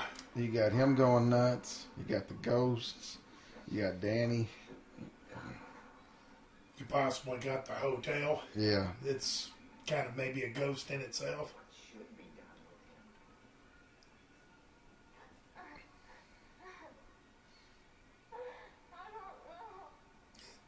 I don't think that's true. I think you have some very different ideas about what should be done with Danny, and I'd like to know what they are.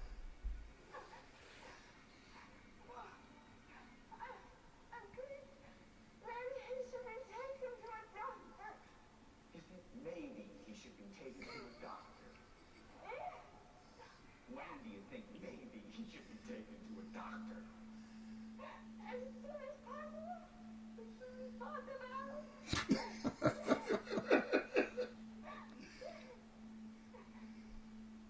You believe his health must be at stake.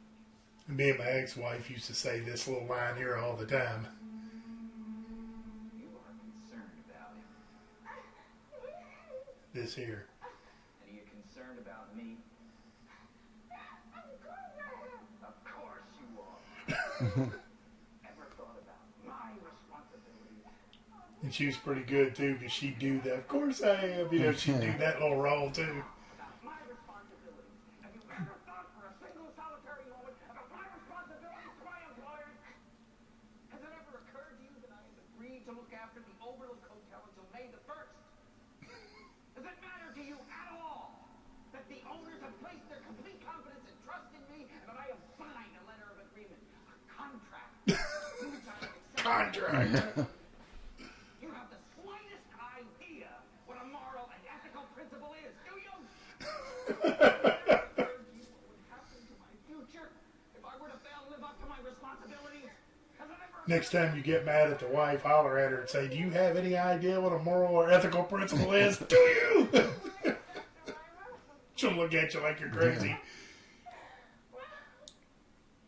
It's under contract. Well, if that happens, you better hope you're not in a position like he's in. Yeah.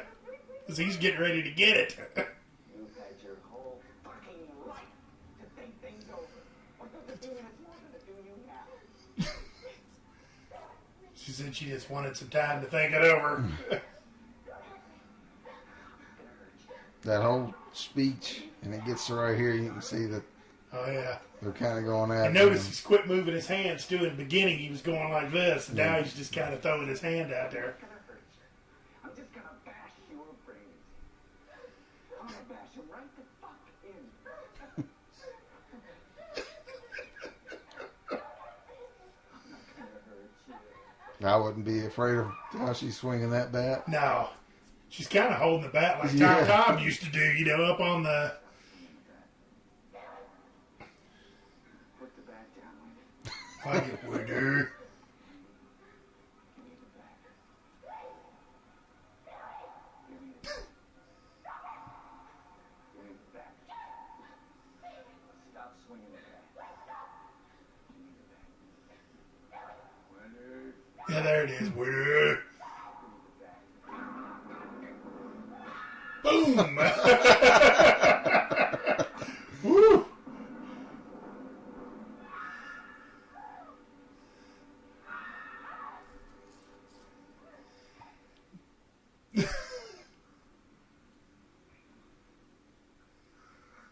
She's dragging him down the hall, and he's like, ugh. Yeah.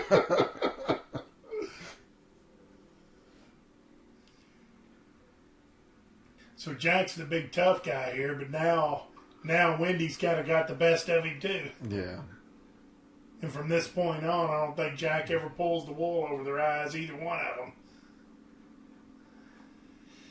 And here we are back to the storeroom. Because they kind of had to show us how you lock it. And come on, you dummy. The little peg that's going in the side of it.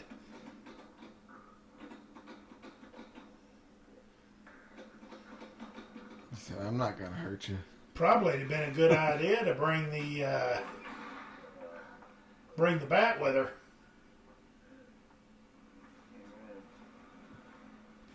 See, not only did he get cracked in the head, or maybe even right there at the shoulder blade, and he got hit in the hand.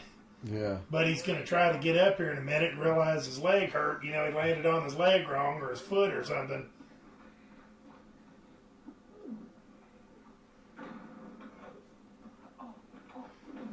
And boy, he played that good. Yeah. It's like as soon as he put a little weight on it, you know, he was, oh.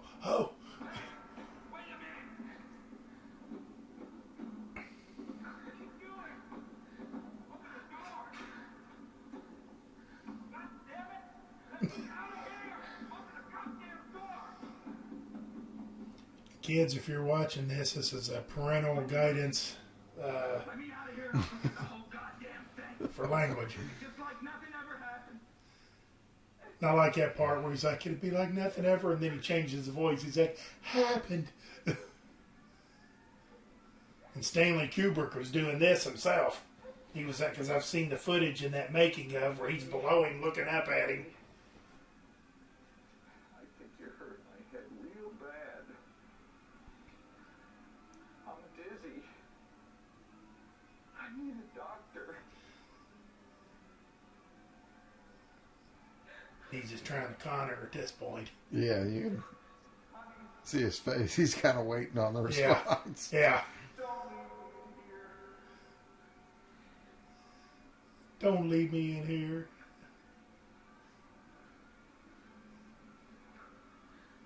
I'm gonna go now. I'm gonna try to get Shinning. And in that, oh, I love this too. I forgot it's not over. This little scene. Bring back a doctor. Wendy? Yes, I'm gonna go now. Wendy. Wendy? You've got a big surprise coming to you. You're not going anywhere. Go check out the snowcat in the radio and see what I mean.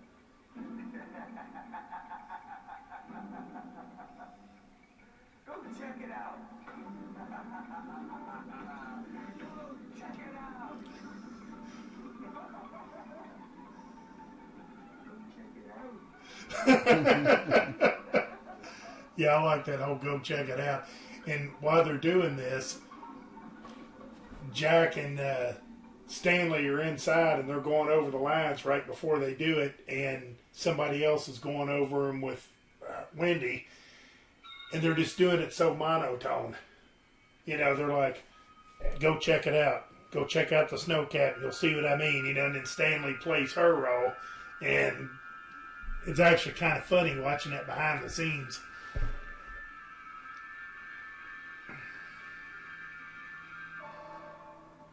So Jack got the snowcat back in the garage, but he sabotaged it.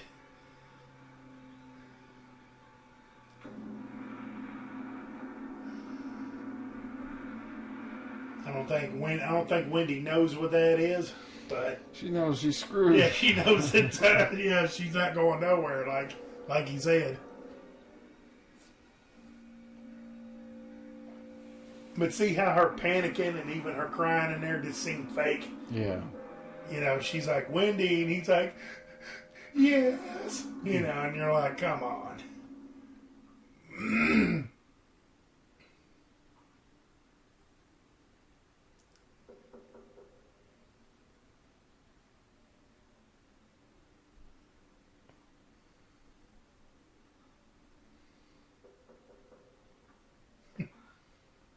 He stretched out there on a bag of rice or some beans or something. Yeah, he's got that jar open. I don't know what he was eating. Got some peanuts, some Oreos.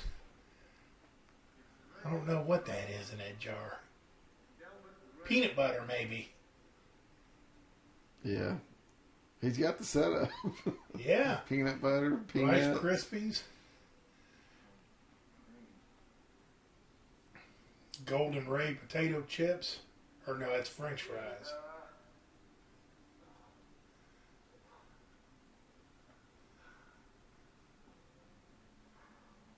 Oh, Grady. Did you see that? A bunch of bottles that looks like barbecue sauce that's like maybe got that much in it. Yeah. You're eating some barbecue.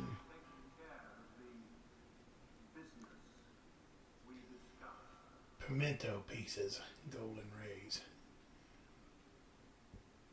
There's them Indians again. Sanka. Remember that? Yeah. There's Tang next to it. Tang, Kool-Aid, Country Time Lemonade.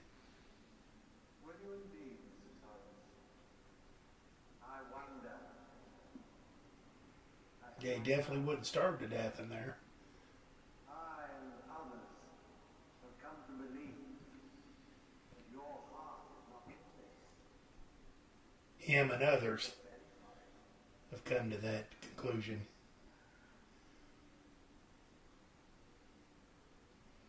Just give me one more chance to prove it, Mr. Brady. That's all I ask. Your wife appears to be stronger than we imagined, Mr. Phillips. Somewhat more resourceful. It'd have been funny if he'd have said, the sperm bank seems to be more resourceful. Moment, Mr. Grady. Only for the moment. I fear you will have to deal with this matter Here and here. in the harshest possible way, Mr. Phillips. I fear that is the only thing to do. There's nothing I look forward to with greater pleasure. Brady. You know, they locked him in there. If they want any food, that's a hell of a place to lock him in. Right. Yeah, I never thought about that. I just kind of thought at it from Jack's point of view. He wouldn't starve to death or go thirsty Yeah. because there's plenty of liquid sources in there.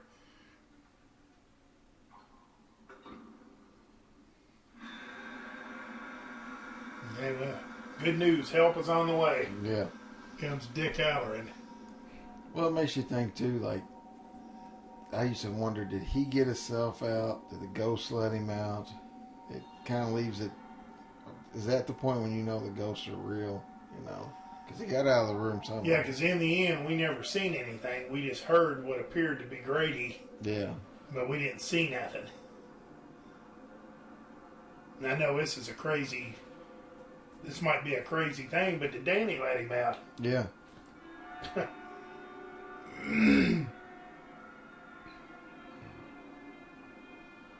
I mean, I guess it's fair to say, since ghosts don't exist, and we're going to say, did a ghost let him out?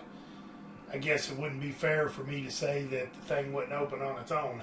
Yeah. If we're going to believe one, I guess we got to believe everything. Yeah, here comes the rad, right? And there's a point in here where I think that Danny's not actually doing it. Because there's one point in here where it almost sounds Exorcist-like. Like right when he goes between this to his own voice, you can hear it cross over to his own voice. He's holding the knife wrong. Not going to cut nobody like that.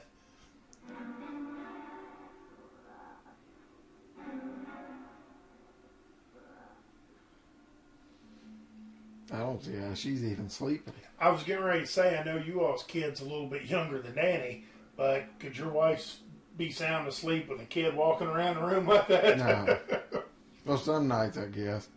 She's getting worn out. Not me. I'm not a light sleeper, but if I hear a noise that ain't supposed to be there, I wake up. Like a doorknob jiggle. I have to have louder noise around me to filter out the lesser noise. Yeah. If that makes any sense. I know what you're talking about, like a fan or something like that. Yeah, like the wife came into my room one night, and she shut the door, and it was right at 3 in the morning, and I literally was asleep. And she said, "Did you give the pill to the dog the next day?" She goes, "You didn't, did you?" And I said, "Yeah." She goes, "When did you get up and do it?" I said, "As soon as you closed the door of my room, I woke up and went down there and gave it to her." Yeah. And she didn't think I was up, but I woke up because she opened the door. Yeah. A door, a footstep, something at the window, anything that ain't supposed to be there. Well, I'll I've wake watched up with enough of something. these creepy movies that, Yeah. something at the window, all that stuff you just mentioned, that'll wake me up in a heartbeat. Yeah. I'm not afraid or nothing. I'm not going to have any nightmares tonight, but But you want to be prepared. I if you want to hear be that prepared in noise. case. Yeah.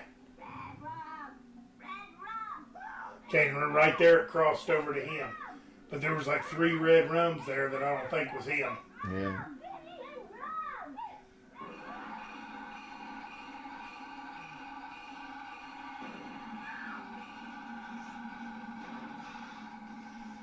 And I'll tell you something else that people on the web kind of know this because the story's out. There's been a lot of documentaries and podcasts and self-explanation type of documentaries on this. But Jack Nicholson used to be a firefighter years ago. And so he wanted to do this. He wanted to do this thing here. And they said that, you know, he knew exactly how to do it. He knew how to hit it the right way and then kind of wiggle it, get it out of there. Where other people would have to kind of be trained on how to swing the axe. Yeah. And I'll tell you something else you might not know either. Honey, I'm home. Jack Nicholson's mother. Have you ever heard this story about his mom? I think I heard something about This it. is a crazy story. His mother had him when she was very, very young, like maybe 14 or 15. She was pregnant and had him. So what they did was, back then, it was kind of a shameful thing. I'll try to make this short so we can get to this. So they shipped her off. She had the kid. And then they brought her back to where they were. And they made it seem like that was his older sister. And Jack's grandmother played the role of the mother. And Jack didn't realize this until he was like 30 years old. And his mother, he thought was his sister, she had died. And then the truth came out, that woman that died that you thought was your sister was actually your mother. Wow. And grandma who died, who you thought was your mother, was actually your grandmother. And I was thinking, boy, how would you feel if you found that out later in life? Yeah. All your life growing up giving your sister shit, and that's really your mom. Yeah. Little pigs. Come here.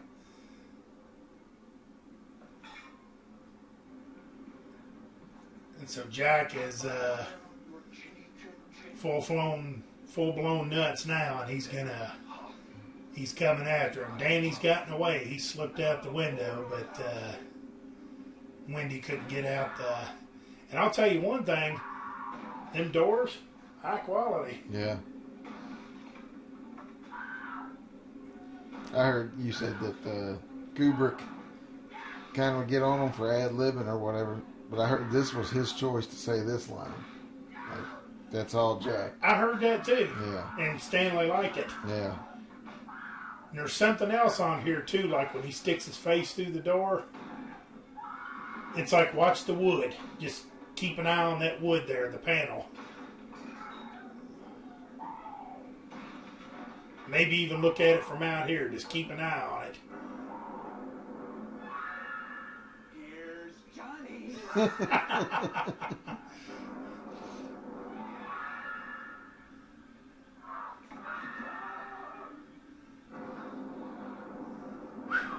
Boy, that would hurt. Yeah. He didn't think that one through. Like she might have something on the other side. At this point, he's batshit crazy, so he Yeah. don't care. He should have at least stick the stick end of it through there, moved it up and down, kind of act as a buffer in case she did try to do something.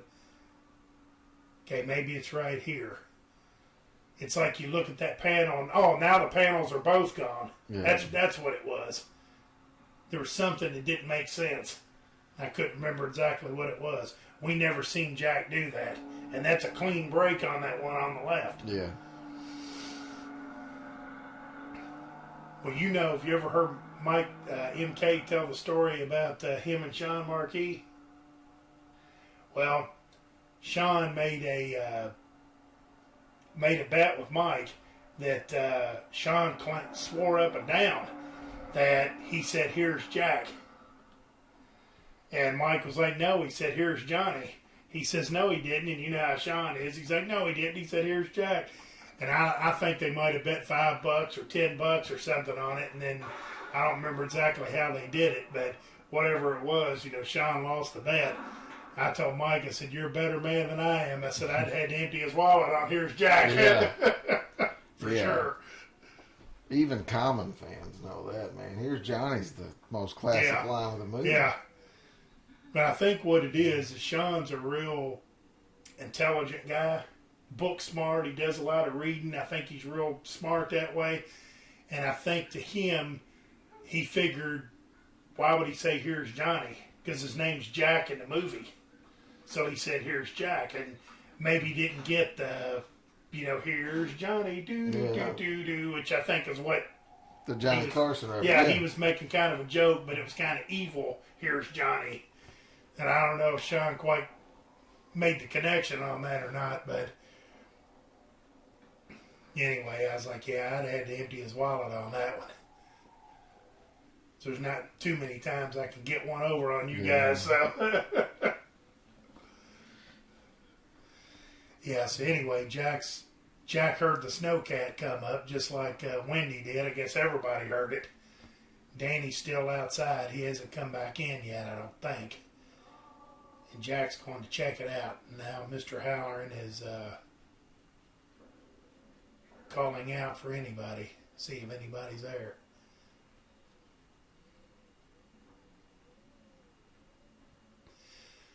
You get the idea. You know what Jack wants to do. He's got the axe in his hand. Yeah. But you just don't know if that's going to happen. And you just kind of got the feeling all that trouble this poor bastard went through to get there.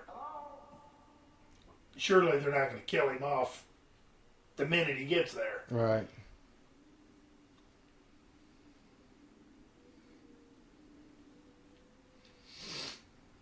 Anybody here?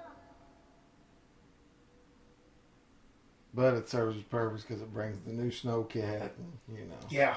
gives them a way out.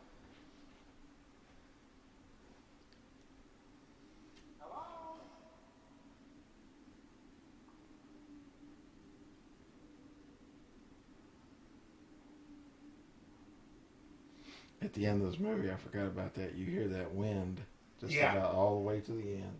Yeah, through this whole movie, you can hear wind, you can hear eerie sounds, and I think that's just as, I think that's half the terror in this movie is just listening to the...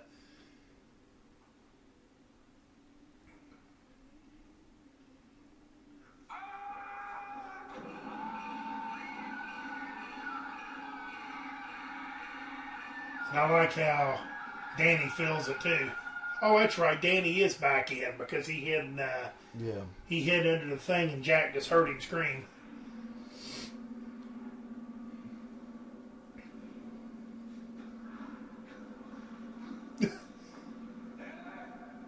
Danny boy.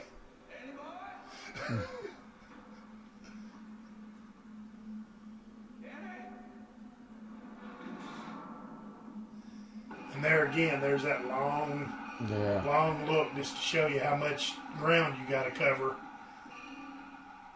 Here comes the bear thing.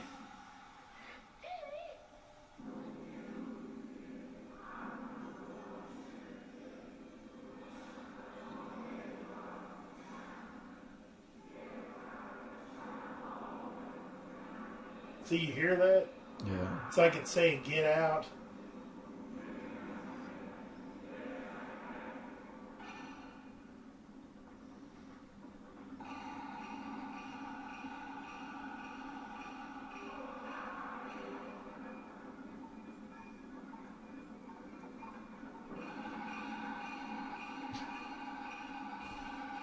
It's like, what the hell is that all about? Yeah.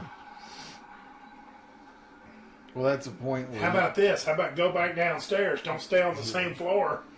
That's a point, too, where like, she's lost it. Yeah. Yeah, she hung in there for as long as she could. But Yeah, now- there again, either she's lost it or maybe is this the hotel Yeah. ghosts?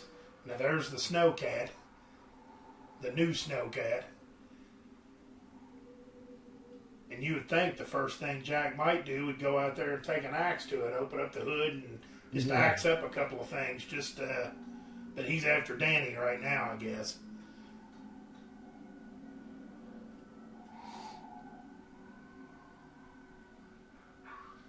Yeah, Mr. Grady gave him his marching orders, so Yeah. he's scared.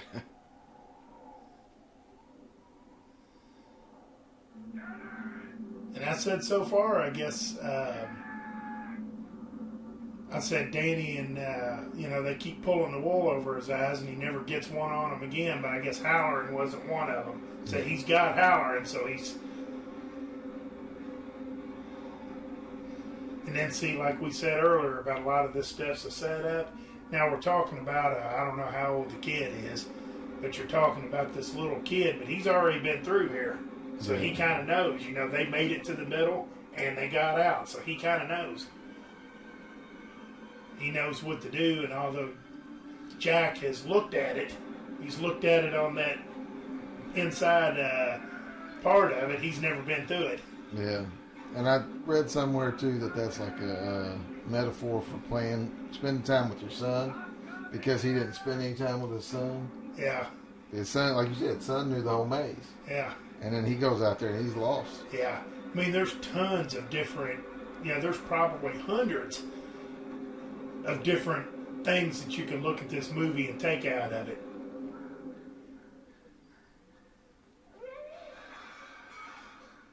And because the mom did play with the son, I think she goes out there and finds him, right? Yeah, I mean, they get out. Yeah. So she spent, that's I never looked at it that way. Beginning of this movie, they're always playing together. And Jack's always in the house, you know.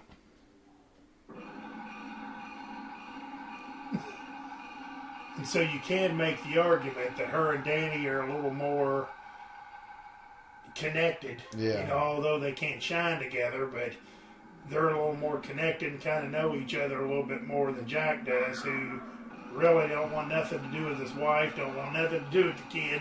Yeah.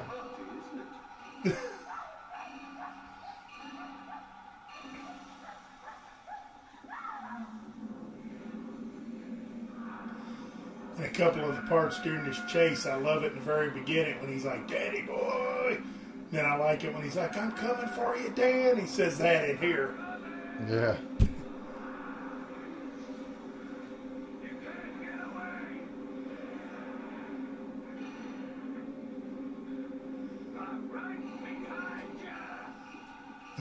Right behind you.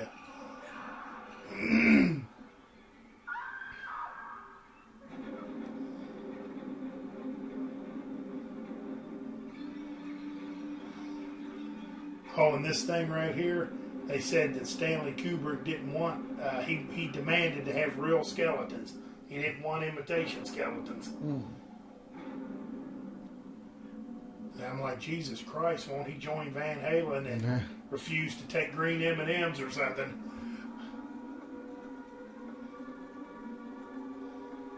So that's using your head.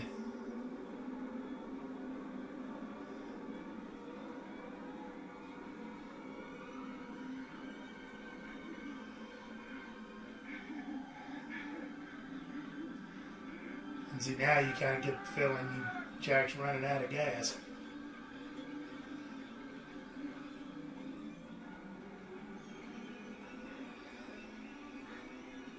So in essence, what Danny's done is ran around in circles, basically. And then he backtracked through tracks he already made. He's going to cover up where he scoots out of one and gets the hell out of there. And Jack's going to follow them tracks right into the other tracks, and then he's lost. Yeah.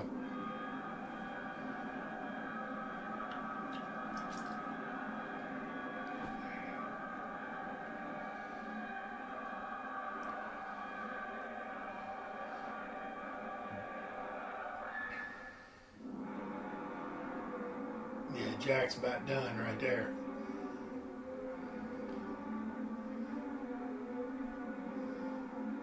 might have already said it. He's like, I'm coming for you, Dad. He's like, I'm coming.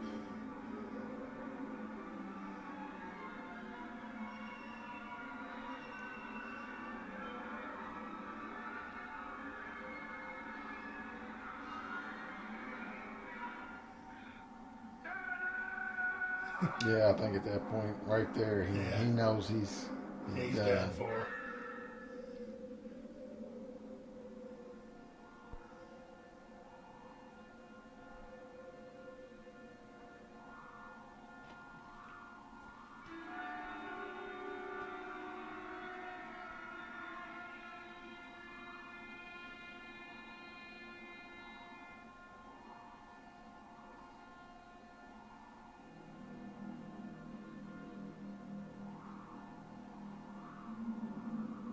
Yeah, I never really noticed that wind either, but yeah, that wind's kind of howling the whole time. Yeah.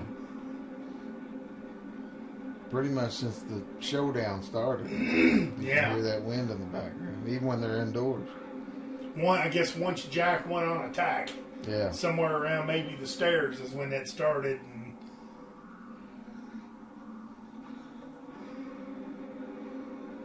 And now I think it's just turned into, I don't even think he can really. And it's funny how he's got a big jacket on or a big coat, and Danny's just got a sweater on, and Jack's about to freeze to death. Yeah. But he's confused now. He don't know where to go.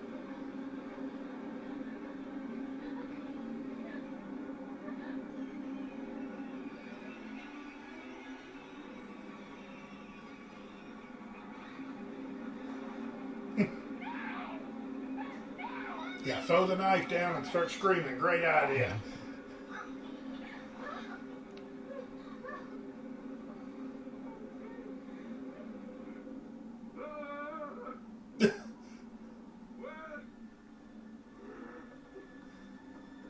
Yeah, you can tell he's panicking now. Yeah.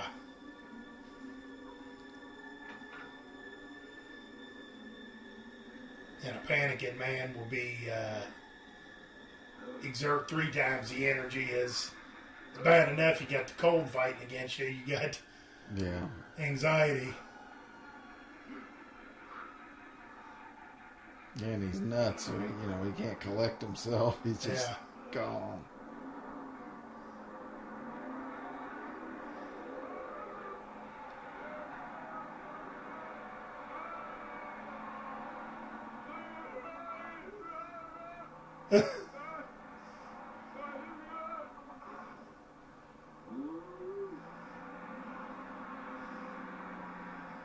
Just get that thing trucking now.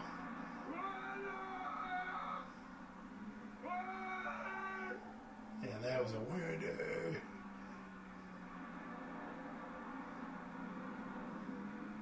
And I don't know, does he make it out? I think he does, don't he? I'm not sure. I think the picture of him is just, it's up to his chest or something. And he's just frozen. Yeah, because I thought he kind of dropped, but then again, I was thinking maybe he actually seen the snowcat leave. And that might have been me thinking about it and thinking that would be a good way for him to make it out, but it's too late. He makes it out too late. Yeah. I think that might be it right there. Yeah. Yeah.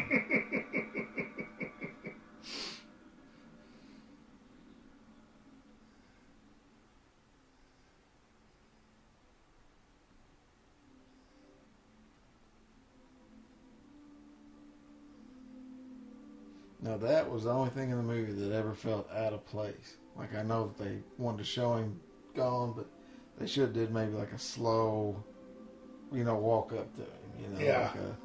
But they just flashed that. Kind of like they're doing here. Yeah.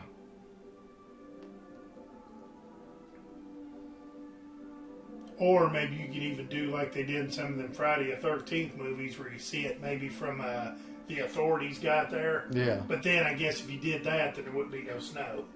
Because by the time people would get there and recognize it, I guess it'd be...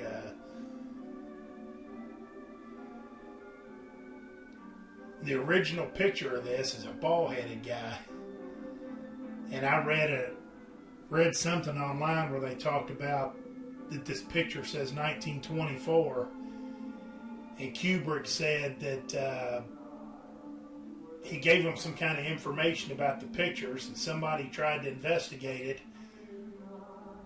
And they came up with the original picture came from like 1921. And they're like, you know, Kubrick was too much of a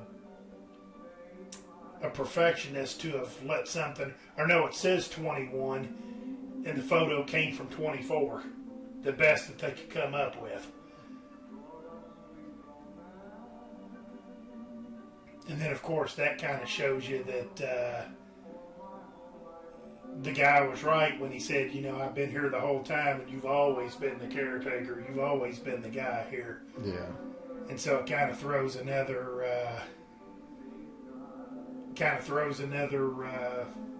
element of what exactly happened here, you know. Yeah. That was I like that ending, but if I was the director, I would have had him go sit down at the bar, and you think, well, damn, he made it out of that maze, but then pan out and show that he's frozen. You know, that way you know he's to a kind of ghost. show that the ghost stuff's still alive, Yeah. although You die there, you stay there. yeah, because just because he froze to death don't mean that everything else. You know, what about the bear and the butler and whatever that guy was with the crack down his face saying "nice party"? You know, them guys wouldn't die out just because Jack froze to death, Right. and Danny's gone. Right. Because, like I said, it could be the hotel. You know, it could just be the hotel itself. And if the guy, Ullman, was telling a true story, then Jack is the second person to have gone nuts because of the what they call cabin fever, but they're not there to see what Jack and them seen. So Well, cabin fever is one thing, but when you got ghosts and twins and blood coming down the hallway, and it could be one of them things. I never thought about this. That when Grady's telling the story, maybe Grady tells Jack the story from his point of view.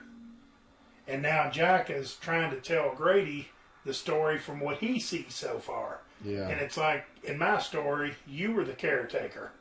You know, and I don't know, it's kind of weird. It's got a lot of, and that little thing right there would have told us the hotel too, and I missed it. But yeah, that's The Shining, 1980.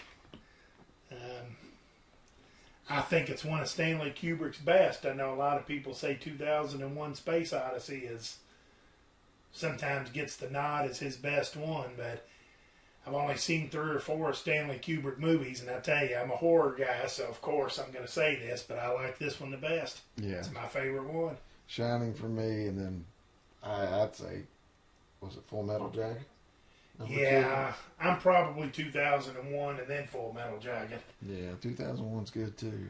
Because outside of the, the very beginning of it when they're in basic training and all that, once you get out of basic training, I kind of lose interest in Army movies and fighting movies and stuff.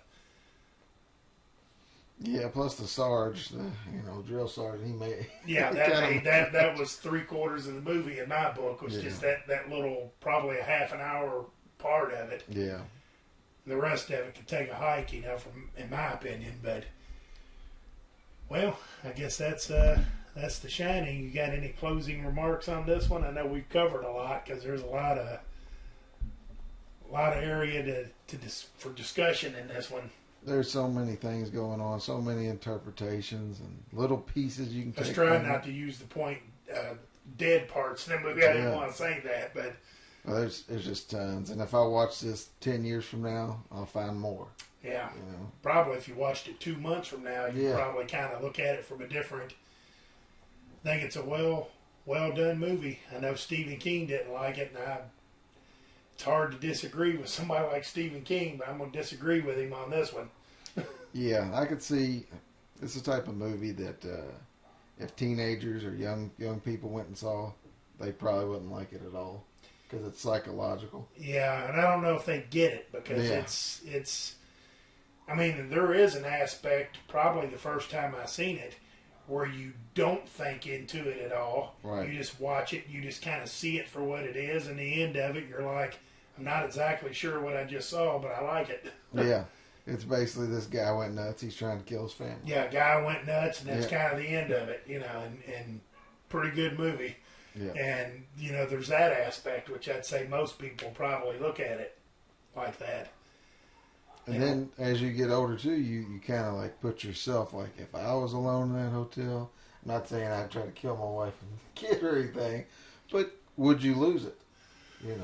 Well, I mean, we do a lot of, because we've done the Friday the 13th movies and Halloween movies, and we've done a lot of these ones that are, how do you want to say it, that are very fictional and not possible. Yeah. Something like this could really happen. Even the Yeah. ghosts and stuff, if you were very psychotic or maybe on drugs, or as Stephen King said, it was about a guy fighting his alcoholism. Yeah. I've never taken drugs or had a drinking problem, but I guess you could probably see things, Oh yeah. and that would be the only unrealistic thing in this movie, would be seeing these ghosts and saying, well, of course we know there's no ghost, but you could hallucinate it. Yeah. But as far as a man going nuts and wanting to kill his wife, I've been married long enough that... Well, that's what I actually liked about the end, because you think, well, he's going through DTs, he's in the middle of nowhere, he's got this big... But when she starts seeing all the ghosts at the end, it kind of confirms. Yeah. Yeah, that's when you start thinking, maybe the hotel is haunted. Maybe Yeah. it's more that than it is anything. And there's just so many different ways you could look at it. You could even look at it and say, okay, if there was a part 2, then maybe you'd realize that they're all like that. Maybe Mr. Ullman was the only one that wasn't kind of in on it, or was just totally blind to it. And then maybe his assistant, because I'm always saying the assistant don't say much and he just kind of looks all skeptical, then maybe he knows, and and Yeah. Mr. Ullman don't, and that's the boss. And I mean, there's all kinds of different, and like I said, Jack was looking at that Playgirl, and it had an article on incest with your sex with your children or something on it. And I've heard people say that maybe in this movie Danny was sexually molested by the kid or by his dad, and when he goes up to get the fire engine, he's sitting on his lap and he's like, well, you wouldn't do nothing to hurt, and he's like, what are you talking about, and all this, that you can tell he's scared to death. Yeah. And that possibly that's it, and they drop all these little hints in there, but that's only if you want to follow that path. Yeah. And kind of like, from her perspective and his, you got somebody that's nuts like this, bringing you down, and alcoholic and yanking your arm, whatever he does. Yeah. How long until you finally get away? That's kind of like, how long do you take it before you finally get up and leave? Well, we all, at least most of us do, we know a woman Yeah. that's been with somebody like that you're just like, why does she put up with this guy's shit? Exactly. That's what a lot of people ask my wife. How do you put up with this guy's shit? But, you've heard of that stuff where the guy smacks the woman around. Me being a career bowler up until a few years ago, I've seen guys come into the bowling alley, get drunk as a skunk night after night, spend all the money while the wife's at home with the kid. And that's not a far cry from Jack here. Jack don't want nothing to do with his wife and kid either. Right. And you're just kind of like, at least me in the bowling alley, it's like, where are these spouses at? What conversations do they have? Because I spent a lot of time in the bowling alley, not getting drunk. I've been known to blow a little money gambling and to get out of hand. And I know I had to answer to my wife when I got home. And I could just imagine with these guys that were doing 10 times the damage I was. Yeah. Unless, they're kind of like the Jacks. They just don't care. don't care, and it seems like if they don't care, they get away with it a lot longer. Yeah. But well, I guess that wraps up The Shining, and I guess Johnny, I'd like to thank you for coming here and doing this, because it is late at night. Hey, no problem. I'm glad we got to do it right around Halloween. Oh yeah, the 20. I guess it's the 22nd now. We started doing this on the 21st. Now it's the 22nd, and hopefully we can get this up so the viewers can listen to it. And I don't know. There's some trivia in there. I think we did all right by it. Yeah. There's a ton of shinings on on YouTube though. So yeah. So I guess with that, I'd like to thank those who joined us on the Facebook page of the Couch Potato Podcast and watched my mug live. And you can get on the YouTube page or get on my personal page and look for it from there. And we appreciate you joining, and hope you subscribe to our YouTube channel, the Couch Potato Podcast. And I'm a little tired, so I'm getting my words still. I'm like Jack. I'm getting ready to start mumbling my words out. Thanks for joining the podcast. But thanks for joining us, and till next time, this is the Couch Potato Podcast.